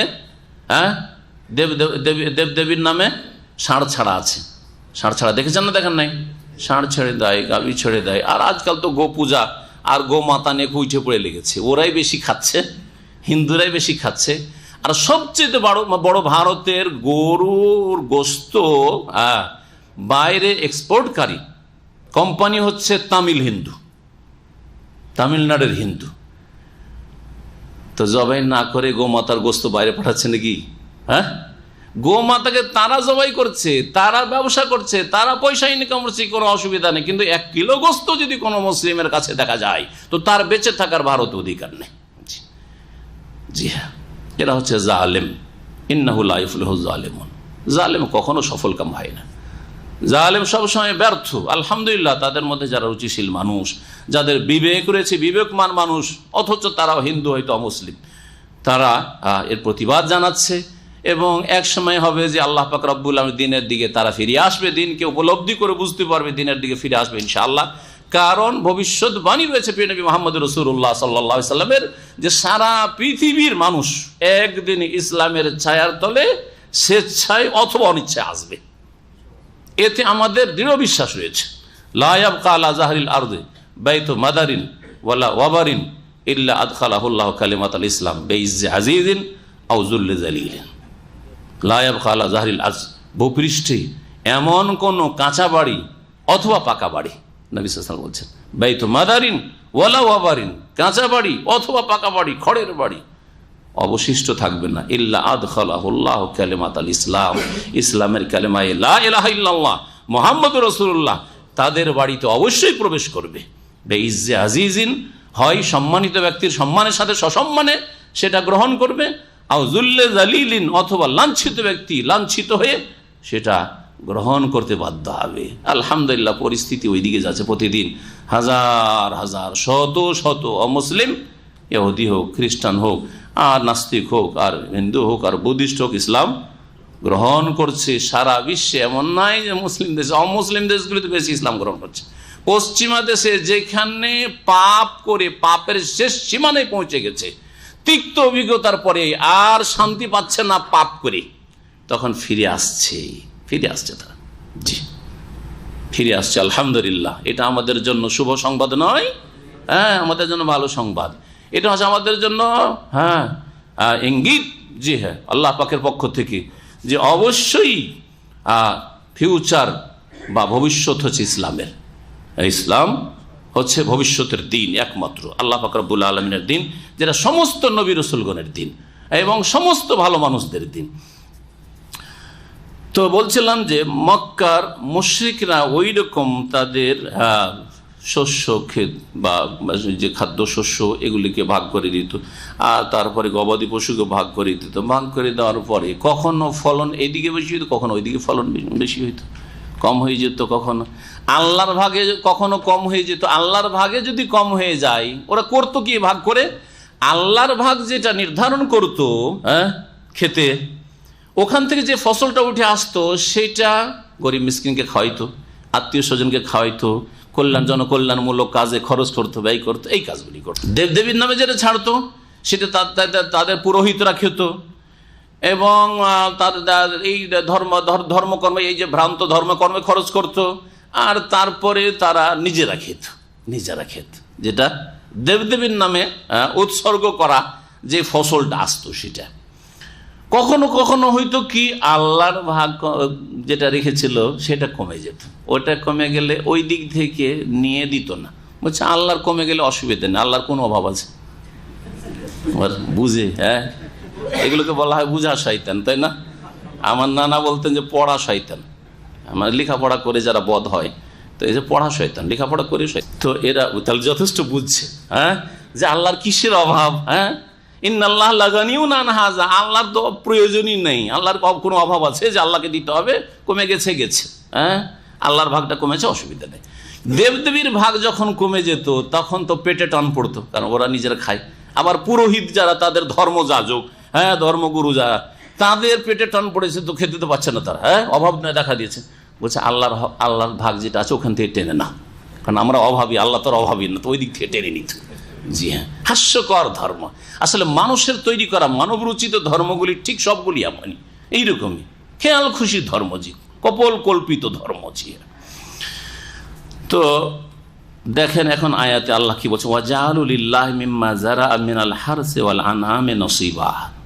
এই কাফের মুশরিকরা মক্কার আল্লাহর জন্য নির্ধারিত করেছিল মিম্মা যারাআ, ওই সব থেকে যা আল্লাহ সৃষ্টি করেছে। যারাআ মানে সৃষ্টি করা, খালাকা, মিনাল হারসি খাদ্যশস্য থেকে, ওয়াল আনআমি এবং গবাদি পশু থেকে, নসিবান একটা অংশ। তো আল্লাহর জন্য একটা নসিব মানে হচ্ছে অংশ। এই জন্য ভাগ্যকে আমাদের দেশের লোকেরা সাধারণ ভাষায় কি বলে, আমার নসিবটা ভালো না। নসিব মানে ভাগ, আপনার অংশ আর কি, নসিব মানে অংশ। ফাকালু, এবং তারা বলতো হাযা লিল্লাহ, এই ভাগটা হচ্ছে আল্লাহর। বেজামহিম, তাদের কল্পনায়, তাদের ধারণায়, তাদের ধর্ম আল্লাহর জন্য, আল্লাহর সব, আল্লাহ সব কিছুরই মালিক, কিন্তু আল্লাহ পাকের এসব লাগে না। হ্যাঁ, আল্লাহ পাকের লাগে না। জি, আল্লাহ পাক রব্বুল আলামিন সূরা যারিয়াতে কি বলেছেন, ওয়া মা খালাকতুল জিন্না ওয়াল ইনসা ইল্লা লিয়াবুদুন মা উরিদু মিনহুম মির রিজকিন ওয়া মা উরিদু আন ইউতঈমুন। আমি তাদের কাছ থেকে আহার চাই না, রিজিক চাই না। ওয়া মা উরিদু আন ইউতঈমুন, আর তারা আমাকে খাদ্য দিক, এটাও আল্লাহ চান না, আল্লাহর প্রয়োজন হয় না। ইন্নাল্লাহু ওয়া রাজ্জাকু যুল কুওয়াতিল মাতিন, বরং আল্লাহই সর্বশক্তিমান এবং তিনি হচ্ছেন রাজ্জাক, রিজিক দাতা, তিনি রিজিক দান করেন। তাদের ধারণায় তারা বলতো যে এই ভাগটা হচ্ছে আল্লাহর। ওয়াহাযা লিশুরাকা, আর একটা ভাগ নির্ধারণ করত আর বলতো যে এটা হচ্ছে আমাদের দেবদেবীদের জন্য।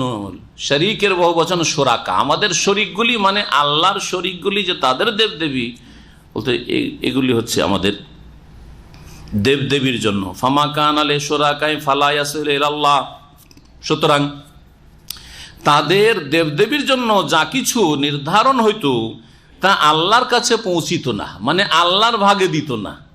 দেবদেবীর ভাগ থেকে বেশি হইলেও আল্লাহর ভাগে তারা দিত না। ওমা কানা লিল্লাহ, কিন্তু যা আল্লাহর জন্য নির্ধারণ করত তারা, ফাহুয়া ইয়াসিলু ইলা শুরাকাহিম, তা পৌঁছিত ইলা শুরাকাহিম, তাদের দেবদেবীর দিকে, মানে দেবদেবীর ভাগে দিয়ে দিত তারা। যে আল্লাহর গুলো তো দরকার নাই, চলো এগুলো দিয়ে দাও এদিকে, হ্যাঁ, পুরোহিতদের জন্য দিয়ে দাও, আমরা নিজেরা অভাবে আছি, অনাহারে আছি, আমরা খেয়ে নাও, আল্লাহর ভাগ থেকে খেয়ে নাও। সামা ইয়াহকুমুন, আল্লাহ পাক রব্বুল আলামিন বলছেন যে তাদের এই বিচারটা বড়ই মন্দ বিচার, বড়ই মন্দ বিচার ওদের। জি হ্যাঁ, কেমন বিবেক বিবেচনা, কেমন বিচার এদের। এটা বিচার না অবিচার, যে আল্লাহর ভাগ ওইদিকে কেড়ে দিয়ে দাও, কিন্তু ওদের ভাগগুলি বেশি হইলেও আল্লাহকে দেওয়া, এইদিকে দেওয়া যাবে না। অবিচার না? অবিচার। আচ্ছা, এটা করতো কেন? এটা করতো, এখানে আরেকটা রহস্য রয়েছে। তারা, একটা হচ্ছে আল্লাহর ভয়, একটা দেবদেবীর ভয়। কোন ভয়টা তাদের অন্তরে বেশি ছিল? দেবদেবীর অনিষ্টের ভয়টা বেশি ছিল তাদের অন্তরে। মুশরিকরা আল্লাহ চাইতে বেশি ভ্রান্ত উপাসক বেশি ভয় করে। জি হ্যাঁ, এটা চির সত্য কথা, সত্য কথা ভালো করে মনে রাখবেন। আল্লাহর ভয় নেই অত, যত ভয় আছে দেবদেবীর ভয়। হ্যাঁ, দেবদেবীর, অমুক দেবীর মায়ের পড়ে যেতে পারে, অভিশাপ লেগে যেতে পারে, অমুক দেবের অভিশাপ লেগে যেতে পারে, অথবা খাজা বাবার অভিশাপ লেগে যেতে পারে। আপনি এত বড় কথা বলছেন যে খাজা বাবা দরবারে যাওয়া যাবে না, কি যে বিপদ পড়ে যা দেখিয়েন আপনি। মুসলিম সমাজের লোক বলে না আপনি এতদিন চাদর চড়িয়ে এলেন, এতদিন মাজারে গেলেন, যাওয়া বন্ধ করে দিয়েছেন, কখন যে কোন মার পড়ে ওই। হ্যাঁ, জি হ্যাঁ, কাকে বেশি ভয় করে? জি হ্যাঁ, এগুলোকে গজ কুতুবগুলোকে বেশি ভয় করে, খাজা বাবাকে ভয় করে, হ্যাঁ, জিলানিকে ভয় করে, শাহজালালকে ভয় করে, আটরসিকে ভয় করে, এইসবকে ভয় করে, আল্লাহর ভয় কম। এটা মুশরিকদের বদ চরিত্র। যিনি সর্বশক্তিমান তাকে ভয় করে না তারা, তার ভয় তো অন্তরে নেই। জি জি জি, তুহিব্বুনহুম কাহুব্বিল্লাহ। জি, এইসব দেবদেবীকে তারা আল্লাহকে ভালোবাসার মতো করে ভালোবাসে। আল্লাহকে ভয় করার মতো যেমন ভয় আল্লাহকে করা উচিত ছিল, সেই ভয়টা হ্যাঁ গায়রুল্লাহকে আল্লাহ ছাড়া অন্যকে দেই তার। তো তারা কি ভয় করতো যে ওদের দেবদেবীর ভাগ নিয়ে যদি আল্লাহর ভাগে দিয়ে দিই আর দেবদেবী যদি অসন্তুষ্ট হয়ে যায় তাহলে আমাদের সর্বনাশ হয়ে যাবে, এই ভয় তাদের কাজ করত। কিন্তু আল্লাহর কাছ থেকে, আল্লাহর ভাগ থেকে নিয়ে যদি দেবদেবীর খাতে খরচ করে দিই তাহলে অসুবিধা নেই, তাহলে অসুবিধা নেই। আল্লাহর ভয় নেই যে আল্লাহ ধরে নেবেন, কেন এই দিক থেকে তুমি নিলে, এইরকম কোনো ভয় নেই তাদের।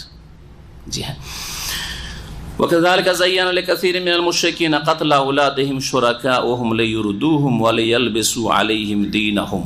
আল্লাহ পাক রব্বুল আলামিন এখান থেকে আরেকটি বিষয় উল্লেখ করেছেন। আরব মুশরিকরা অনেকেই, সকলে নয়, অনেকেই নিজের সন্তান সন্ততিকে হত্যা করত, বিশেষ করে মেয়ে কন্যা সন্তানকে হত্যা করত। বিভিন্ন গোত্রের লোকেরা, সব গোত্র নয় কিন্তু, ঢালাহারে বলবেন না, অনেকে আমাদের দেশের লোকেরা, আরবরা সবাই করতো না, সব করতো না, কোরাইশা করতো না, সব গোত্রের লোকেরা করতো না। মেয়ে সন্তানকে হত্যা করত, আর কোন কোন গোত্রের লোকেরা অভাবে তারা নাই ছেলে সন্তানকে পর্যন্ত হত্যা করত। ছেলে সন্তানের হত্যাটা কম ছিল, মেয়ে সন্তানের হত্যাটা বেশি ছিল। জি, তো এই যে কুসংস্কার ঢুকলো আরব মুশরিকদের মধ্যে যে মেয়েকে হত্যা করে দিতে হবে, মেয়েকে হত্যা করার পিছনে কারণ কি ছিল বলেন দেখি, কেন মেয়েকে হত্যা করত? হ্যাঁ, ছেলে সন্তান হত্যা করার পিছনে কারণ হচ্ছে দারিদ্র, অভাব। ছেলে বেশি হলে, ছেলে মেয়ে বেশি হলে খাওয়াইতে হবে, ছেলেও আর মেয়েও খাওয়াই দিতে হবে, মানুষ করতে হবে, খাওয়াইতে পারবো না, সেজন্য ছেলে সন্তানকে হত্যা করতো। যারা ছেলে সন্তানকে হত্যা করতো মেয়েকে হত্যা করতো, আর মেয়ে সন্তানকে হত্যা করতো সেই ক্ষেত্রে একটি কারণ এইটাও, অভাবের কারণে, এটা একটা কারণ, এটা ছেলে মেয়ে দুই রকমের হত্যার ক্ষেত্রে। কিন্তু এছাড়া অতিরিক্ত মেয়ে সন্তান কন্যাকে হত্যা করার ক্ষেত্রে আর একটি রহস্য কি ছিল? লজ্জার বিষয়। লোকে কি বলবে যে মুখের বাড়িতে মেয়ে হয়েছে, হ্যাঁ, এটা লজ্জার বিষয়, লজ্জার বিষয়। তারপরে মেয়ে বড় হলে আবার বিয়ে দিতে হবে, বিয়ে দিলে তখন আরেকজনের ঘরে দিয়ে দিতে হবে মেয়েটাকে, আর এক লজ্জার বিষয়। আরেকজনের বাড়িতে ঘরে দিয়ে আরেকটা ছেলেকে দিয়ে দিতে হবে, তো লজ্জার বিষয়। এগুলো লজ্জার বিষয় ছিল মূর্খদের জন্য, জি, জাহেলদের জন্য। শ্বশুর বলবে, হ্যাঁ, তাই না, শ্বশুর লজ্জার বিষয়, কারণ শ্বশুর হব। জি হ্যাঁ, আমাদের মুসলিম সমাজে এরকম নাই কি, নাই নাকি? জানি, ছেলে হয়েছে, মিষ্টি খাওয়াচ্ছে, সাথীর সঙ্গে এই রসগোল্লা চলতে আছে মার্কেটে, 10-20 কিলো রসগোল্লা চলছে, সবাইকে জানাচ্ছে আমাদের ঘরে ছেলে হয়েছে, ছেলে হয়েছে, মেয়ে হয়েছে, লুকিয়ে রেখে দিচ্ছে, জানতেই দেয়, পাশের লোকও জানতে দেয়নি যে ঘরে মেয়ে হয়েছে। কেন এই পার্থক্য? কেন কেন ওই জাহিলিয়াত নেই আপনার মধ্যে? অবশ্যই আছে, আছে, ভিতরে আছে ওই জাহিলিয়াতের চরিত্র। তারপরে এইরকম কিস্সা তো আমার কাছে মেলা আসে বিভিন্ন জায়গা থেকে, যে পরপর কয়েকটা, 3টা না 4টা মেয়ে হয়ে গেছে, তখন স্ত্রীকে আর রাখবেই না, তালাক দিয়ে দেবে। এই যে তুই বারবার করে মেয়ে কেন দিছিস, কত মূর্খের মূর্খ। আর স্ত্রী হচ্ছে শস্য ক্ষেত্র, জমি, আর বীজ তো তোমার কাছে, তোমার বীজ খারাপ, হ্যাঁ, বীজ যদি খারাপ হয়, গুটি আমের বীজ হয়, তাহলে ফজলি আমের কি করে আশা করছেন? হ্যাঁ, ঠিক না? তো আপনার বীজই খারাপ, আপনার জমিনে কি করবেনটা কি আপনি? জি, জমি ভালো না মন্দ, ওই জন্য আপনি তালাক দেবেন, হ্যাঁ, গায়ের জোর চলছে সেই জন্য। আপনার বীজ খারাপ কেন? বীজটা ঠিক করেন, ভালো করেন, আল্লাহ হেদায়েত করুক এরকম মুসলিমদেরকে। আর এক ভাই আমাকে সরাসরি এসে বলছে যে আমার দুটো, বেশি না, দুটো মনে হয় মেয়ে হয়েছে পরপর, একটার পর আরেকটা মেয়ে হয়েছে, তার স্ত্রীর কান্নাকাটি, কয়েকদিন থেকে কান্নাকাটি চলছে তার স্ত্রীর। এই দিক থেকে সান্ত্বনা দিচ্ছে, ওই দিকে কান্নাকাটি। একটু কিছুদিন শিখেছে, ও তো যা হোক জাহিলিয়াতি আছে, খুব কান্নাকাটি। কেন? বলছে যে মেয়ের উপর আবার মেয়ে হয়ে গেল, এটা ছেলে হলো না, বেশি তো নেব না, টার্গেট দুটাই ছিল টার্গেট দুটাই ছিল, টার্গেট ফেল। আচ্ছা, আর এক মৌলভী সাহেবের হুজুরদের গল্প শুনে। আর এক হুজুর ছেলের আশায় নিতে নিতে 3টা না 4টা মেয়ে হয়ে গেছে। তারপরে 4 নম্বরে অথবা 5 নম্বরে গিয়ে, সন্দেহ হচ্ছে আমার ঘটনাটা, কিন্তু ঘটনা এখানকার সৌদি আরবের ঘটনা, তারপরে একটা ছেলে হয়ে গেছে। ছেলে হয়ে গেছে, তখন ওকে কেউ জিজ্ঞেস করছে যে তার তো আর নেবেন না, কারণ টার্গেট পুরা হয়ে গেছে। মেয়ের পরে ছেলের আশাতে একটু ঢিল দিয়েছেন, দিয়ে 3টা 4টা মেয়ে হয়েছে, তারপর একটা ছেলে পেয়ে গেছেন, কাজ হয়ে গেছে। যখন একটা ছেলে পেয়ে গেছেন কয়েক মেয়ের পরে, তখন কি হয়েছে? কাজ হয়ে গেছে, আর তো নেবেন না। তখন চুপ, একেবারে নীরব। যদি অন্তরে সততায় থাকবে তো বলে কেন নেব না, আশ্চর্য কথা, নেব না মানে এই কথা বলে, কিন্তু চুপ কেন? বুঝতে পারছেন না? তারা মেয়ে পছন্দ না, জাহিলিয়াতের গন্ধ না, চরিত্র আছে। শুধু গন্ধ বলে ভুল হবে। জি, তো জাহিলিয়াত মুক্ত হইতে হবে। শুধু বললে হবে না যা জাতিতে আমরা মুসলিম, কিন্তু মক্কার কাফের মুশরিকদের চরিত্র আর আকীদা আর ওই রকমই ধ্যান ধারণা আমাদের মধ্যে বিদ্যমান। আজকাল ভূমিষ্ঠ হওয়ার পরে দাফন করা লাগে না, কারণ আগেই কি করছে, আগে থেকে ব্যবস্থা নিচ্ছে। এমন প্ল্যানিং করেছে, ফ্যামিলি প্ল্যানিং কাফেররা শিখিয়ে দিচ্ছে, মুসলিমদেরকে শুধু শিখিয়েছে। ওরা বলছে আমরা নিজেরা বাড়ি, কিন্তু ওরা বলছে নিজেদের বাড়াও, যে বেশি ছেলে দিতে তার জন্য এই রয়েছে সেই রয়েছে, ফ্যাসিলিটি রয়েছে, কিন্তু মুসলিমদের কমাও। কারণ মুসলিম কেন বেড়ে যাচ্ছে? অসুবিধা আছে, কারণ গণতান্ত্রিক পথে মুসলিম বেড়ে গেলে তো অসুবিধা আছে, কারণ গণতন্ত্রের মধ্যে ভোট বেড়ে যাবে। তো সুবহানাল্লাহ, আজকাল আর ওইভাবে ভূমিষ্ঠ হওয়ার পরে খুন করার দরকারটা কি? আগে থেকে প্ল্যানিং, মানে 5 থেকে 7 বছর অথবা 10 বছর পর পর একটা করে নেব। তো শেষ, বিয়ে করেছে 40 বছর বয়সে, তারপরে 5 বছর 7 বছরতে একটু একটু করতে হবে, আমোদ ফুর্তি করতে হবে।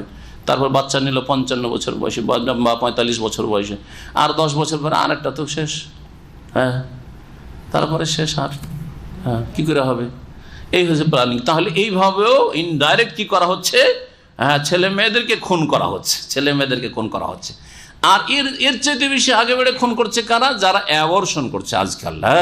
বাচ্চা পেটে যখন গর্ভধারণ করেছে, তখন এই প্রাইভেট ক্লিনিকগুলি অধিকাংশই, ভিতরের খবর আমি রাখি এদের, অধিকাংশই তাদের ইনকাম সোর্স হচ্ছে এই অ্যাবর্শন করা, বাচ্চা নষ্ট করা। জি হ্যাঁ, বাচ্চা নষ্ট করা।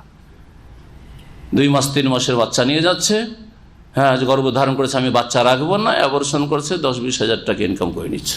জি হ্যাঁ, আল্লাহ পাক রব্বুল আলামিন যেন মুসলিমদেরকে হেদায়েত দান করেন।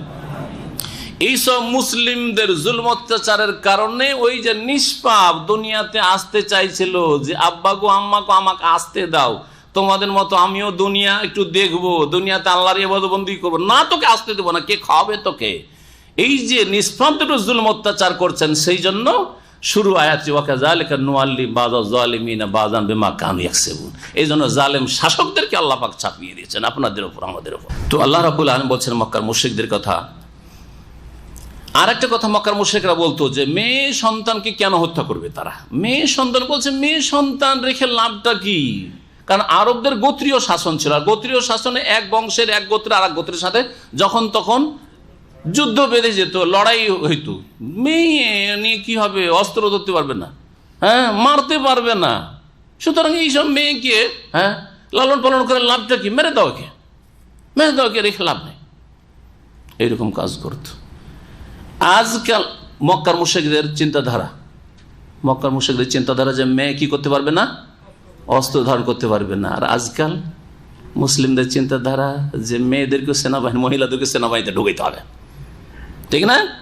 মেয়েদেরকেও থানা পুলিশে, মহিলা পুলিশ লাগবে, মহিলা এই লাগবে সেই লাগবে।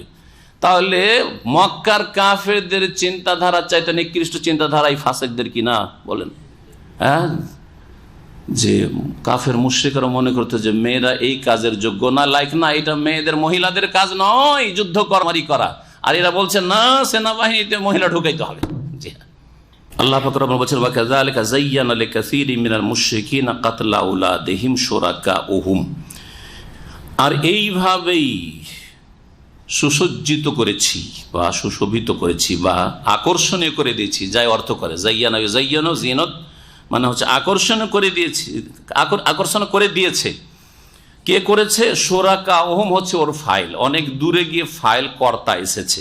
আল্লাহ বলছেন ওয়া কাযালিকা যায়্যানা, এইভাবেই আকর্ষণীয় করে দিয়েছে তাদের দেবদেবীগুলি লিকাসীরি মিনাল মুশরিকিনা, অনেক মুশরিক বহুত্ববাদীদের জন্য, কাতলা আওলাদহিম, তাদের সন্তান সন্ততিকে হত্যা করা।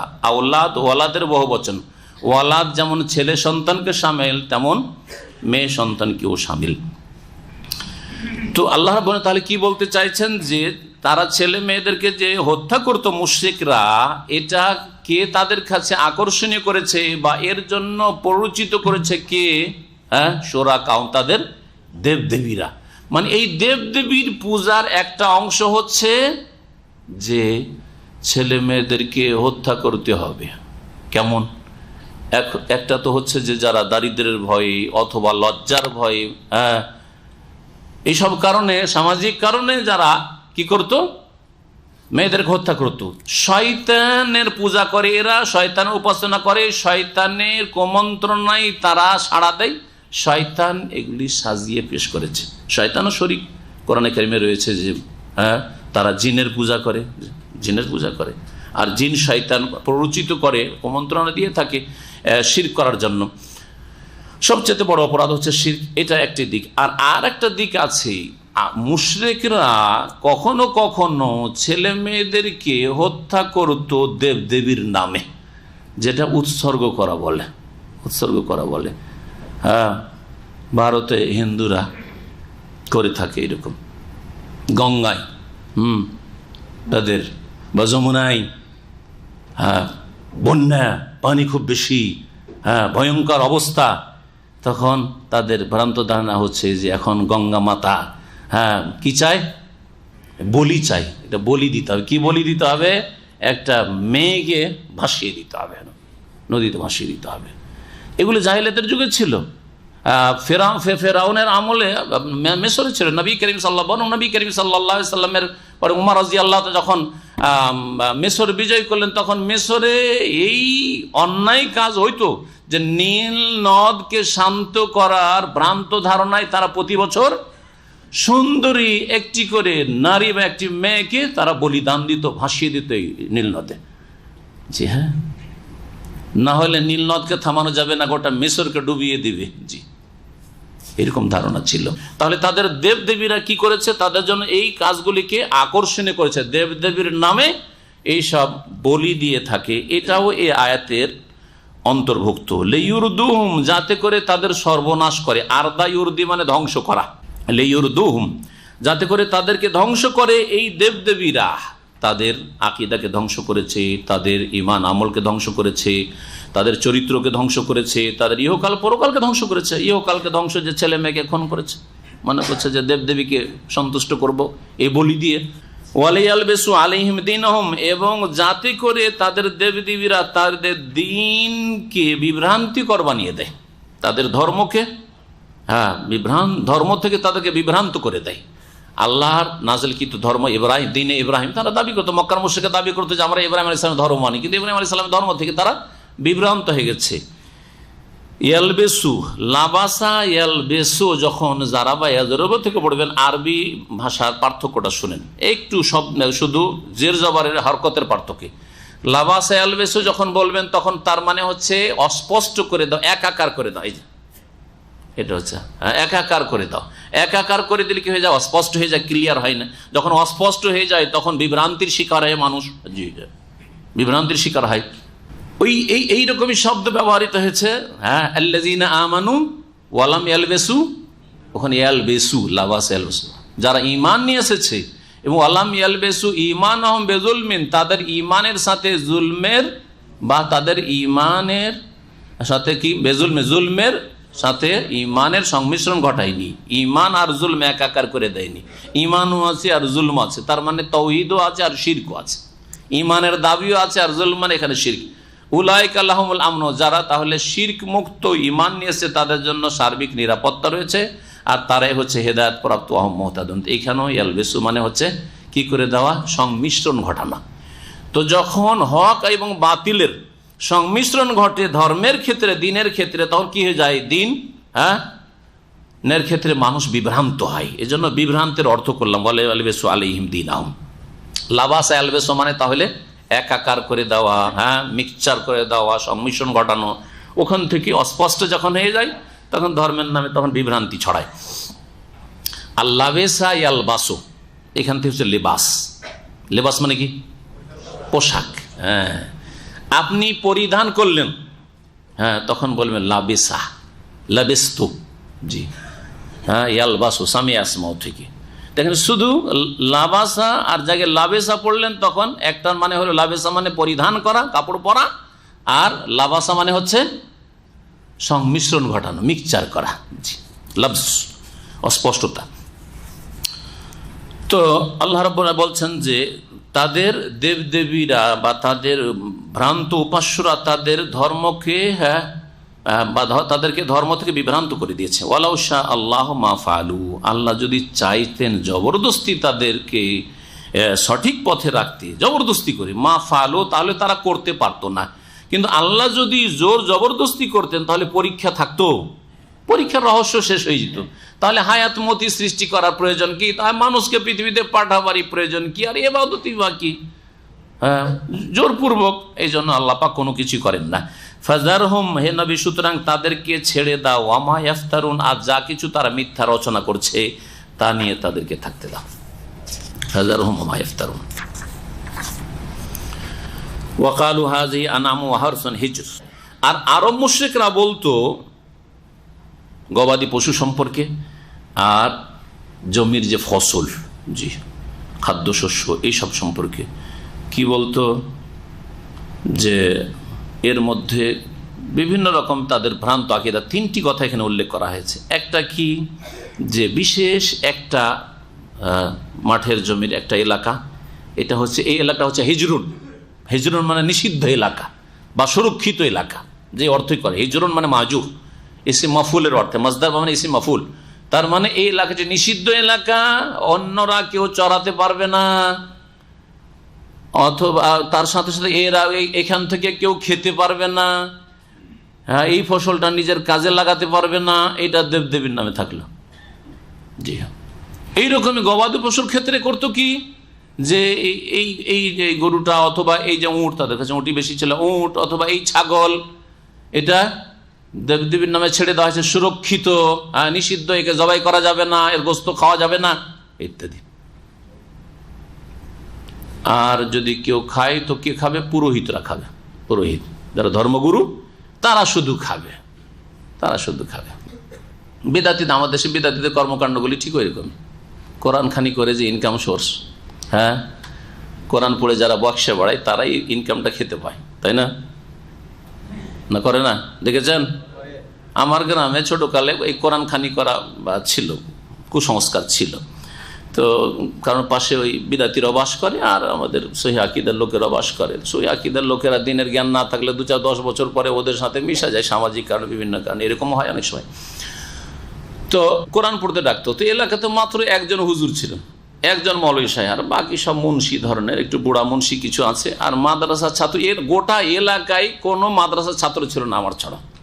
আমি প্রথম ওই এলাকার গোটা মনে হয় থানার মাদ্রাসার ছাত্র। এমন ইসলামিক শিক্ষার অভাব ছিল এককালে। আজকে থেকে 40 বা তারও আগে, তখন 10-12 বছর বয়স, তখনকার 13 বছর বয়স, ওই সময়ের কথা বলছি। তো কোরআন পড়তে ডাকতো, অত মাসামাসের জানতো না, তো আমাকে পাঠিয়ে দিত, ডাকতো, তো চলে যেতাম। গেছি 2-4 বার কোরআন খানি করতে গেছি, বগলে কোরআন নিয়ে গিয়েছি। তো গেলাম, সারাদিন কোরআন পড়লাম। সন্ধ্যাবেলা স্কুলে চাকরি করে একজন মৌলভী মাস্টার, ওই হুজুর সাহেব, উনি আসেন। আসার পরে, আসর পরে এসে পৌঁছছিলেন, স্কুল সেরে এসে বললে কতটা কার পড়া হয়েছে। মুন্সিগুলোকে বললে আমার 3 পারা, কেউ বলছে 5 পারা, কেউ বলছে আমার 2 পারা, কেউ দেরি করে এসছে, সংসার হয়তো চাষাবাদ করে, কৃষিকাজ করে, এই করে। আমিও বললাম আমারটা। তারপরে বললে অসুবিধা নেই, 3 কুল পড়ে নাও। সবাই আপনারা 3 কুল পড়ে নেন, মানে কুল আল্লাহ 3 বার করে পড়লে 1 খতম হয়ে গেল। তাহলে যেটুকু ঘাটতি আছে 5 পারা, 5 পারা 5-6 30 করতে হতো 6 জন মিলে, তো ওইটা করতে পারেননি, তো আপনার হয়ে গেল, খতম হয়ে গেল। এইভাবে হ্যাঁ, বাড়িওয়ালাকে ধোকা দিয়ে, হ্যাঁ, যার বাড়িতে মাইয়েত মারা গেছে ওকে ধোকা দিয়ে কোরআন খতম হয়ে গেছে আপনার। কারণ 3 কুল করে তো সবাই পড়েছে, কয় খতম হইলো, মেলা খতম হয়ে গেল, তাই খতম হইল। তারপরে শুরু হলো দান খায়রাতের পালা। এখন ওই হুজুর সাহেব, মৌলানা সাহেব বলতেন যে আল্লাহর হস্তে আপনারা দান খায়রাত করেন, আল্লাহর হস্তে আপনারা দান খায়রাত করেন। কার হস্তে? আল্লাহর হস্তে। টাকাটা উঠার পরে ভালো করে মনে আছে আমাকে 5 টাকা দেওয়া হয়তো, অথবা 10 টাকা, খুব বেশি পেয়ে থাকি তো 10 টাকা। জি হ্যাঁ, এটা অনেক বেশি, 5 টাকাই মনে হচ্ছে। যাই হোক, 5 থেকে 10 টাকা পেলাম। ওই মুন্সিগুলিকে আমাকে 5 টাকা দিল, মুন্সিগুলোকে দিত, বুড়াগুলোকে, মুরব্বী ওদেরকে দিত 10 টাকা, আর বাকি থাকলো 100, 150, 300 টাকাও সেই কালে দেখেছি তার কাছে। আজকে থেকে 40 বছর আগে যদি 300 টাকার কত টাকা দাম, তো 300 টাকা তার পকেটে ঢুকিয়ে দিল। আল্লাহর রাস্তায় দান হলো, হুজুরের পকেটে চলে গেল। কথা বলছেন না?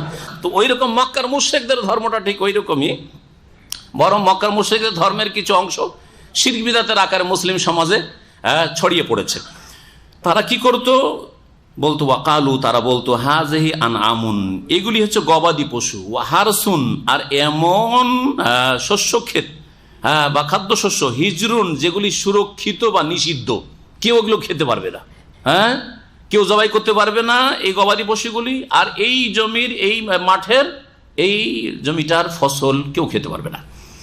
লা ইয়াতআমুহা ইল্লা মান নাশাউ, সেটা কেউ খেতে পারবে না তবে যাকে আমরা খাওয়াতে চাইবো। কারাকে? ও পুরোহিতদেরকে, ধর্মগুরুদেরকে খাওয়াইতো। বেজামহিম, তাদের কল্পিত ধর্মের ভিত্তিতে, তাদের ধারণায়, তাদের খেয়াল খুশি ধর্ম এটা ছিল, এটা কোনো আল্লাহর দিন ছিল না। ওয়া আনআমুন, এটা ছিল একটা কুসংস্কার। আর আরেকটা কি ছিল?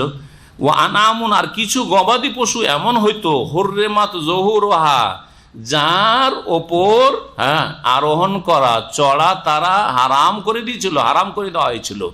যে এই যে উঁট রয়েছে, এই উঁটের পিঠে চাপা নিষেধ, কেউ চাপতে পারবে না, কেউ চাপতে পারবে না। কি করবে তাহলে? উঁট ঘুরে বেড়াবে, চড়বে, উঁটের পিঠেও চাপা যাবে না, আর উঁট জবাইও করা যাবে না। যেমন হিন্দুদের ষাঁড়গুলো দেখেছি আমরা, ছোটকালে দেখেছি ষাঁড় হিন্দুদের জমি জায়গায় চড়ে যেত, মুসলিমদের, অমুসলিম হিন্দুদেরও জমি চড়তো, কেউ কিছু বলার সাহস করবে না, কারণ ষাঁড়কে দেবদেবীর নামে ছাড়া আছে, কারণ বাধা দেওয়ার অধিকার নেই, এবং কেউ যে মারপিট করবে ষাঁড়কে তারও অধিকার নেই, মার খেতে হবে। আর জবাই করার তো কোনো অধিকার নেই, মরে যাবে কিন্তু জবাই করা চলবে না, কারণ দেবতার নামে বা দেবীর নামে ছাড়া আছে ষাঁড়। এই ধর্মগুলি মক্কার মুশরিকদের ধর্ম। আল্লাহ পাক বলছেন যে তারা কি করতো? ওয়ানামুন, আর কত গবাদি পশু এমন হয়তো, হুররিমাত যুহুরুহা, যার পিঠে আরোহণ করা হারাম করে নেওয়া হয়েছিল। ওয়ান আমুন, আর তৃতীয় কুসংস্কার কি ছিল? আর কিছু গবাদি পশু এমন হইতো, লা ইয়াযকুরুনা ইসমাল্লাহি আলাইহা, সেগুলি জবাই করার সময় আল্লাহর নাম তারা উল্লেখ করতো না। বিসমিল্লাহ, আল্লাহু আকবার বলি বা বিসমিল্লাহ বলে জবাই করতো না, বরং দেবদেবীর নাম নিয়ে জবাই করতো। বলছে এগুলিকে বিসমিল্লাহ বলে জবাই করা যাবে না, এগুলো কি বলে জবাই করতে হবে? দেবদেবীর নাম নিয়ে জবাই করতে হবে, দেবদেবীর নাম নিয়ে জবাই করতে হবে। ঠিক ওই রকমই মুসলিম সমাজে কিন্তু এটা খাজা বাবার নামে এটা খাসি ছেড়ে দেওয়া হয়েছে, এই গরুটা ছেড়ে দেওয়া হয়েছে গৌসুল আজমের নামে, এগুলি আছে। এই কাজগুলি তারা করতো। ইফতিরাআন আলাইহি, আল্লাহর প্রতি মিথ্যা রচনা করো, তো তারা এগুলি করেছে। এগুলি তাহলে আল্লাহ প্রদত্ত দিন নয়, বরং আল্লাহ সম্পর্কে তারা মিথ্যা রচনা করেছে। সায়াজজিহিম বিমা কানু ইফতারুন, তারা যে মিথ্যা রচনা করেছে তার কারণে তাদেরকে শীঘ্রই আল্লাহ বদলা দেবেন, শাস্তি দেবেন। আরো তাদের কুসংস্কার আল্লাহ উল্লেখ করেছে। ওয়াকালু, বলতো, মাফি বুতুনি হাযিহিল আনআম খালিসাতুন লিযুকুরিনা, কিছু কিছু গবাদি পশু হতো মাদি, জি হ্যাঁ, তো ওই মাদি পেট থেকে যখন বাচ্চা, উটের বাচ্চা জন্মিবে, অথবা আপনার বকরি ছাগল থেকে বাচ্চা জন্মিবে, তখন তাদের এই রকমের ধারণা ছিল কি, যে এই পেট থেকে যা জন্মিবে, যে বাচ্চা, এবং এই পেট থেকে যা বেরোবে আর একটা কি বেরোয়, দুধ, তা দুধ সম্পর্কেও ছিল। আর যেই বাচ্চা ভূমিষ্ঠ হবে সেই সম্পর্ক কি ধারণা ছিল, যে এটা শুধু আমাদের পুরুষরা খেতে পারবে, মহিলারা খেতে পারবে না। জি, কিন্তু বাচ্চাটা যদি মরা জন্মে যায়, বাচ্চা যখন ভূমিষ্ঠ হইল মৃত, তো মৃতটাকেও খেত তারা। বলছে মৃত যদি জন্মে যায় তাহলে তখন মহিলারাও খেতে পারে, তাহলে মহিলারা খেতে পারে। মৃত যদি বাচ্চা ভূমিষ্ঠ হয় আর তারপরে যদি দুধ হয়, তাহলে মহিলারা ওই দুধ খেতে পারবে। এগুলি ছিল কল্পিত মন গড়া ধর্ম আরব মুশরিকদের, যা কিছু আল্লাহ এখানে বয়ান করেছেন। বলছেন আল্লাহ পাক, ওয়াকালু, আর মক্কার মুশরিকরা, আরব মুশরিকরা আরো বলতো, মাফি বতুনে হাযিহিল আনাম, এই গবাদি পশুগুলির পেটে যা কিছু আছে, মানে এই যে পেটে গর্ভে যা আছে, যে বাচ্চা গর্ভধারণ করেছে সেই বাচ্চা, অথবা দুধ, খালেসাতুন লিযুকুরিনা, আমাদের পুরুষদের জন্য শুধু সুনির্দিষ্ট, শুধু পুরুষরা খাবে, পুরুষরা পান করে পুরুষরা খাবে। ওয়া মুহাররামুন আলা আজওয়াজিন, আমাদের স্ত্রীদের জন্য সেগুলি হারাম, নারীদের জন্য হারাম সেগুলি। ওয়াইয়াকুম মাইতা, কিন্তু পেটে যে গর্ভধারণ করেছে সেটা যদি মৃত হয়ে জন্মায়, ফাহুম ফিহি শুরাকা, তাহলে তাতে সকলেই ভাগ পাবে, মহিলাও খেতে পারবে আর পুরুষও খেতে পারবে। সায়াজজিহিম ওয়াসফাহুম, আল্লাহ পাক বলছেন যে শীঘ্রই আল্লাহ তাদেরকে এইসব কথার, এইসব ভ্রান্ত ধারণার যে উচিত বদলা দেবেন। সায়াজজিহিম ওয়াসফাহুম, ওয়াসফ মানে হচ্ছে যে বর্ণনা করে থাকে বা যে মানুষ ধারণা করে থাকে, যে কথাগুলি বলে থাকে, ওয়াসাফা ইয়াসিফু, কিছু বর্ণনা করা বা কিছু বলা। এই জন্য আজকালকার প্রিসক্রিপশন, যে ডাক্তার লিখে দেয় প্রিসক্রিপশন, বুঝেন না, যে লিখে দেয় যে আপনাকে ওষুধ পানি লিখে দিল, এটাকে ওই পেপারে দেখবেন ইংরেজির পাশে লেখা আছে ওয়াসফাতুন তিব্বিয়া, কি লেখা আছে? ওয়াসফা লেখা আছে, ওয়াসফা, যা ডাক্তার বলে দিয়েছেন, আপনাকে বর্ণনা দিয়েছেন, প্রিসক্রিপশন। তো এখানে ওই শব্দটি, ওয়াস শব্দটি ব্যবহৃত হয়েছে। ওয়াসাফা ইয়াসিফ মানে গুণবর্ণনা করা, কোনো কিছু বর্ণনা করা, কিছু বলা, সবগুলিকে শামিল। জি, সায়াজজিহিম ওয়াসফাহুম, তাদের এইসব কথার আল্লাহ শীঘ্রই তাদেরকে উচিত বদলা দেবেন, শাস্তি দেবেন। ইন্নাহু হাকিমুন আলিম, নিঃসন্দেহে তিনি প্রজ্ঞাবান এবং সর্বজ্ঞ, সবকিছুই জানেন। কাদ খাসিরাল্লাযীনা কাতালু আওলাদাহুম সাফহান বিগাইরি ইলম হারামা মা রাযাকাহুমুল্লাহ ইফতিরাআন আলাল্লাহ কাদ দাল্লু ওয়া মা কানু মুহতাদিন। আল্লাহ পাক রব্বুল আলামিন বলছেন যে ক্ষতিগ্রস্ত হয়েছে ওই সব লোকেরা নিঃসন্দেহে যারা নিজের সন্তান সন্ততিকে খুন করেছে দারিদ্র্যের ভয়ে অথবা লজ্জার ভয়ে, আর সাফাহান, নির্বুদ্ধিতার দরুন, বেগাইর ইলমিন, না জেনে, আল্লাহ পাক রব্বুল আলামিন আদেশ নিষেধ না জেনে, হালাল হারাম বৈধ অবৈধ না জেনে, অজ্ঞতার সাথে এবং নির্বুদ্ধিতা, মূর্খামি করে যারা নিজের ছেলে মেয়েকে হত্যা করেছে, তারা নিঃসন্দেহে কি ক্ষতিগ্রস্ত। শুধু ওই 1400 বছর আগে যারা ছেলে মেয়েকে খুন করেছে তারাই ক্ষতিগ্রস্ত না আজকের লোকেরা ক্ষতিগ্রস্ত? আমার কাছের লোক, বুঝছেন, আমার কাছের লোক আছে, দুনিয়া থেকে বিদায় নিয়েছেন, আল্লাহ গুনাহ খাতা মাফ করেন, কিন্তু আজকে থেকে তার ইন্তেকাল হলো কিছুদিন আগে, তারপর 80-85 বছর বয়স, তার মানে কত অ্যাডভান্স মডার্ন হয়েছে। আজকে থেকে 50 বছর আগে বিয়ে করে ছেলে মেয়ের প্ল্যানিং শুরু, যখন প্ল্যানিং গ্রামে জানতো না লোকেরা, কিন্তু যেহেতু একটু শিক্ষিত মানুষ, চাকরি বাকরি করতো, ছেলে মেয়ে বেশি না, দুটো, একটা ছেলে একটা মেয়ে হয়েছে, স্থায়ী বন্ধ করে দিয়েছে, স্থায়ীও বন্ধ করে দিয়েছে। তারপরে ছেলে বড় হয়েছে, বড় শিক্ষিত হয়েছে, দুনিয়া শিক্ষা শিক্ষিত, মেয়ে বড় হয়েছে, ভালো শিক্ষিতর সাথে বিয়ে হয়েছে, মেয়ে স্বামীর ঘরে চলে গেছে। ছেলে সাথে থাকলেও ছেলে বাপকেও খেতে দেয়নি, মাকেও খেতে দেয়নি। মা বিছানায় পড়ে আছে, মায়ের রান্না করার জন্য কাজের মেয়ে এসে রান্না করে। জি হ্যাঁ, তার স্ত্রীও রান্না করে দেয় না, খেতে দেয় না, পাক করে দেয় না।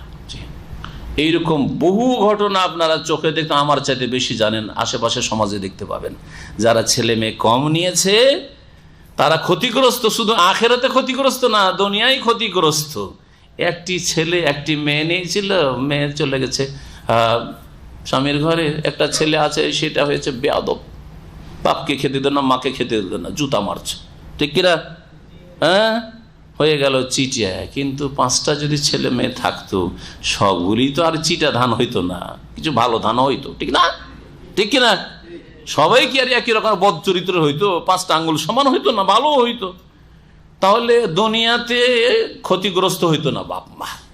দুনিয়ার নগদ যদি লাভটাও দেখেন, ছেলে মেয়ে বেশি হইলে লাভ আছে। যার বাড়িতে ছেলে মেয়ের সংখ্যা বেশিতে সে সুখী।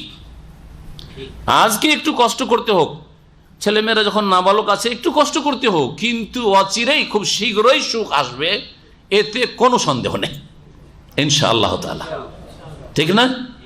সন্দেহের জন্য ইনশাআল্লাহ বলছেন, ইয়াকিনের সাথে ইনশাআল্লাহ বলছি। কিন্তু যাদের ছেলেমেয়ের সংখ্যা কম, আর এক লোক, আমি মাদ্রাসায় পড়াইতাম এককালে, দীর্ঘদিন 7-8 বছর শিক্ষকতা করেছি। তো এক মাদ্রাসায় পড়াইতাম, ওখানে একজন বড় মহাজন, সুবহানাল্লাহ, বিশাল আম বাগান, জমি জায়গা 100 বিঘার বেশি জমি জায়গা। তার একটা ছেলে আর একটা মেয়ে ছিল। নদীর পাশে বাড়ি, মহানন্দা নদী জানেন, মহানন্দা একটা নদী আছে, এই নদীর পাশে বাড়ি। নদীতে সাঁতার কাটতে গিয়ে ছেলেটা ডুবে মারা যায়, বাঁচলো শুধু একটা মেয়ে। স্থায়ী বন্ধ, দুটোর পরে বন্ধ করে নিয়েছিল। এতগুলো জমি জায়গা বাগানের মালিক এখন কে? জামাই, ওই মেয়ে জামাই। জি হ্যাঁ, শেষ অবস্থায় একটু যে বিছানায় পড়ে থাকলে পানি দেবে তাকে বা তার স্ত্রীকে কোনো লোক নেই তার বাড়িতে। কাদ খাসিরাল্লাযীনা কাতালু আওলাদাহুম সাফাহান বিগাইরি ইলম, ক্ষতিগ্রস্ত ওই সব লোকেরা দুনিয়া আখিরাতে। আল্লাহ বলেন শুধু আখিরাতে জাহান্নামে যেতে হবে সেই জন্য ক্ষতিগ্রস্ত, ইহকাল পরকালে ক্ষতিগ্রস্ত। আল্লাযীনা কাতালু আওলাদ, যারা নিজের ছেলে মেয়েদেরকে হত্যা করেছে, আসতে দেয়নি পৃথিবীতে, আসতে চায়, আল্লাহ দিতে চান কিন্তু নিতে চাই না। টাকার বেলা তো হারাম খেয়েও মন ভরে না, হালাল খেয়ে তো পেট ভরলই না, হারাম খেয়েও আরো চাই। কিন্তু টাকার নিয়ামতটাই শুধু বুঝলো, আর ধনের নিয়ামত বুঝলো, জনের নিয়ামত বুঝলো না। যে আল্লাহ পাক যে জনবল দিতে চাচ্ছেন, হ্যাঁ ছেলে মেয়ে দিতে চাচ্ছেন, সেই শক্তি নিতে চাই দেন। ক্ষতিগ্রস্ত এরা সাফাহান, মূর্খতার কারণে এই কাজ করেছে। বেগাইরে ইলমে, না জেনে, আল্লাহর দ্বীন সম্পর্কে জানলো না যে কি করণীয়, কোনটা হালাল কোনটা হারাম। ও হাররামু মা রাযাকাহুমুল্লাহ, আল্লাহ যে তাদেরকে উপজীবিকা দান করেছেন তা থেকে তারা হারাম করেছে কিছু। ইফতিরাআন আলাল্লাহ, আল্লাহর প্রতি মিথ্যারোপ করে। কদ্দাল্লু, তারা পথভ্রষ্ট হয়েছে। ওমা কানু মুহতাদিন, এবং তারা হেদায়েত প্রাপ্ত নয়, সঠিক পথ প্রাপ্ত নয়। আল্লাহ পাক রব্বুল আলামিন অনেক কিছুই তাদের জন্য হালাল করেছেন, হালাল থেকে হারাম করেছে। যেমন হারাম খাওয়া অপরাধ, কাবিরা গুনাহ, তেমনি হালালকে হারাম বলাও ওই রকম সেম অপরাধ, এটা মনে রাখবেন না। কিন্তু অনেকে খেয়াল করে না, বুঝছেন না, হারামকে হালাল মনে করা। একটা লোক শুকুরের গোস্ত খায়, হারাম কিনা? এটা অপরাধ তো সকল মুসলিম জানে, হ্যাঁ, শিক্ষিত অশিক্ষিত সকল মুসলিম জানে। কিন্তু গরুর গোস্ত হালাল কিনা? কেউ যদি মনে করে আমি গরুর গোস্ত আমার উপর হারাম করে নিয়েছি, আমি খাবো না, হারাম করে নিয়েছি যদি বলে, আমি খাই না বা সেটা আলাদা কথা, কোনো কারণে সেটা আলাদা কথা, কিন্তু না আমি জীবনে খাবো না, আমি নিজের উপর হারাম করে নিয়েছি, এটা ওই রকমই কাবিরা গুনাহ। যেমন শুকরের গোস্ত খাওয়া হারাম, খাওয়া কাবিরা গুনাহ। হালাল হারাম করার অধিকার কাউকে নেই। লিমা তুহাররিমু মা আহাল্লাল্লাহু লাক, আল্লাহ তোমার জন্য যা হালাল করেছেন তাকে হারাম করার অধিকারটা কে তোমাকে দিল, তুমি হারাম করে দিলে। তো এরা করতো কি, অনেক কিছুকে, যার মহিলাদের জন্য অমুকটা হারাম, হ্যাঁ এইটা হারাম, এটা দেবদেবীর নামে ছাড়া আছে, এইটা হারাম, এই যে করতো। আল্লাহ পাক তাই বলছেন যে এরা আল্লাহর রিজিককে যে হারাম করেছে, ইফতিরাআন আলাল্লাহ, আল্লাহ সম্পর্কে, এগুলি হচ্ছে মিথ্যা রচনা তাদের। সুতরাং তারা পথভ্রষ্ট হয়েছে, তারা হেদায়েতের পথে নয়। ওয়াহুয়াল্লাযী আনশা জান্নাতি মারুশাতিন ওয়া গায়রা মারুশাত। এখানে আজকে তাফসীর শেষ করছি। আল্লাহ পাক রব্বুল আলামিন যেন আমাদেরকে কোরআন এবং হাদিস বুঝার তৌফিক দান করেন এবং কোরআন সুন্নাহ মোতাবেক জীবন গড়ার তৌফিক দান করেন। আল্লাহ রব্বুল আলামিন আমাদেরকে যেন দুনিয়া এবং আখিরাতে সার্বিক কল্যাণ দান করেন। আল্লাহ বালা মুসিবত থেকে দুনিয়া হেফাজতে রাখেন। আল্লাহ সৎ জীবন যাপনের তৌফিক দান করেন। আল্লাহ রব্বুল আলামিন আমাদেরকে মওতের পরে সুখের জীবন দান করেন, জান্নাতুল ফিরদৌস দান করেন, আযাব থেকে আমাদের হেফাজত করেন। রব্বানা আতিনা ফিদ দুনিয়া হাসানা ওয়া ফিল আখিরাতি হাসানা ওয়া কিনা আযাবান নার। রব্বানা যালামনা আনফুসানা ওয়া ইল্লাম তাগফির লানা ওয়া তারহামনা লানাকুনান্না মিনাল খাসিরিন। রব্বানা ইগফির লানা ওয়া লিইখওয়ানিনা আল্লাযীনা সাবাকুনা বিল ঈমান ওয়া লা তাজআল ফি কুলুবিনা গিল্লাল লিল্লাযীনা আমানু রব্বানা ইন্নাকা রাউফুর রহিম। ওয়া সাল্লাল্লাহু আলা নাবিয়িনা মুহাম্মদ ওয়া আলা আলিহি ওয়া সাহবিহি আজমাইন। সুবহানাকা আল্লাহুম্মা ওয়া বিহামদিকা আশহাদু আল্লা ইলাহা ইল্লা আনতা আস্তাগফিরুকা ওয়া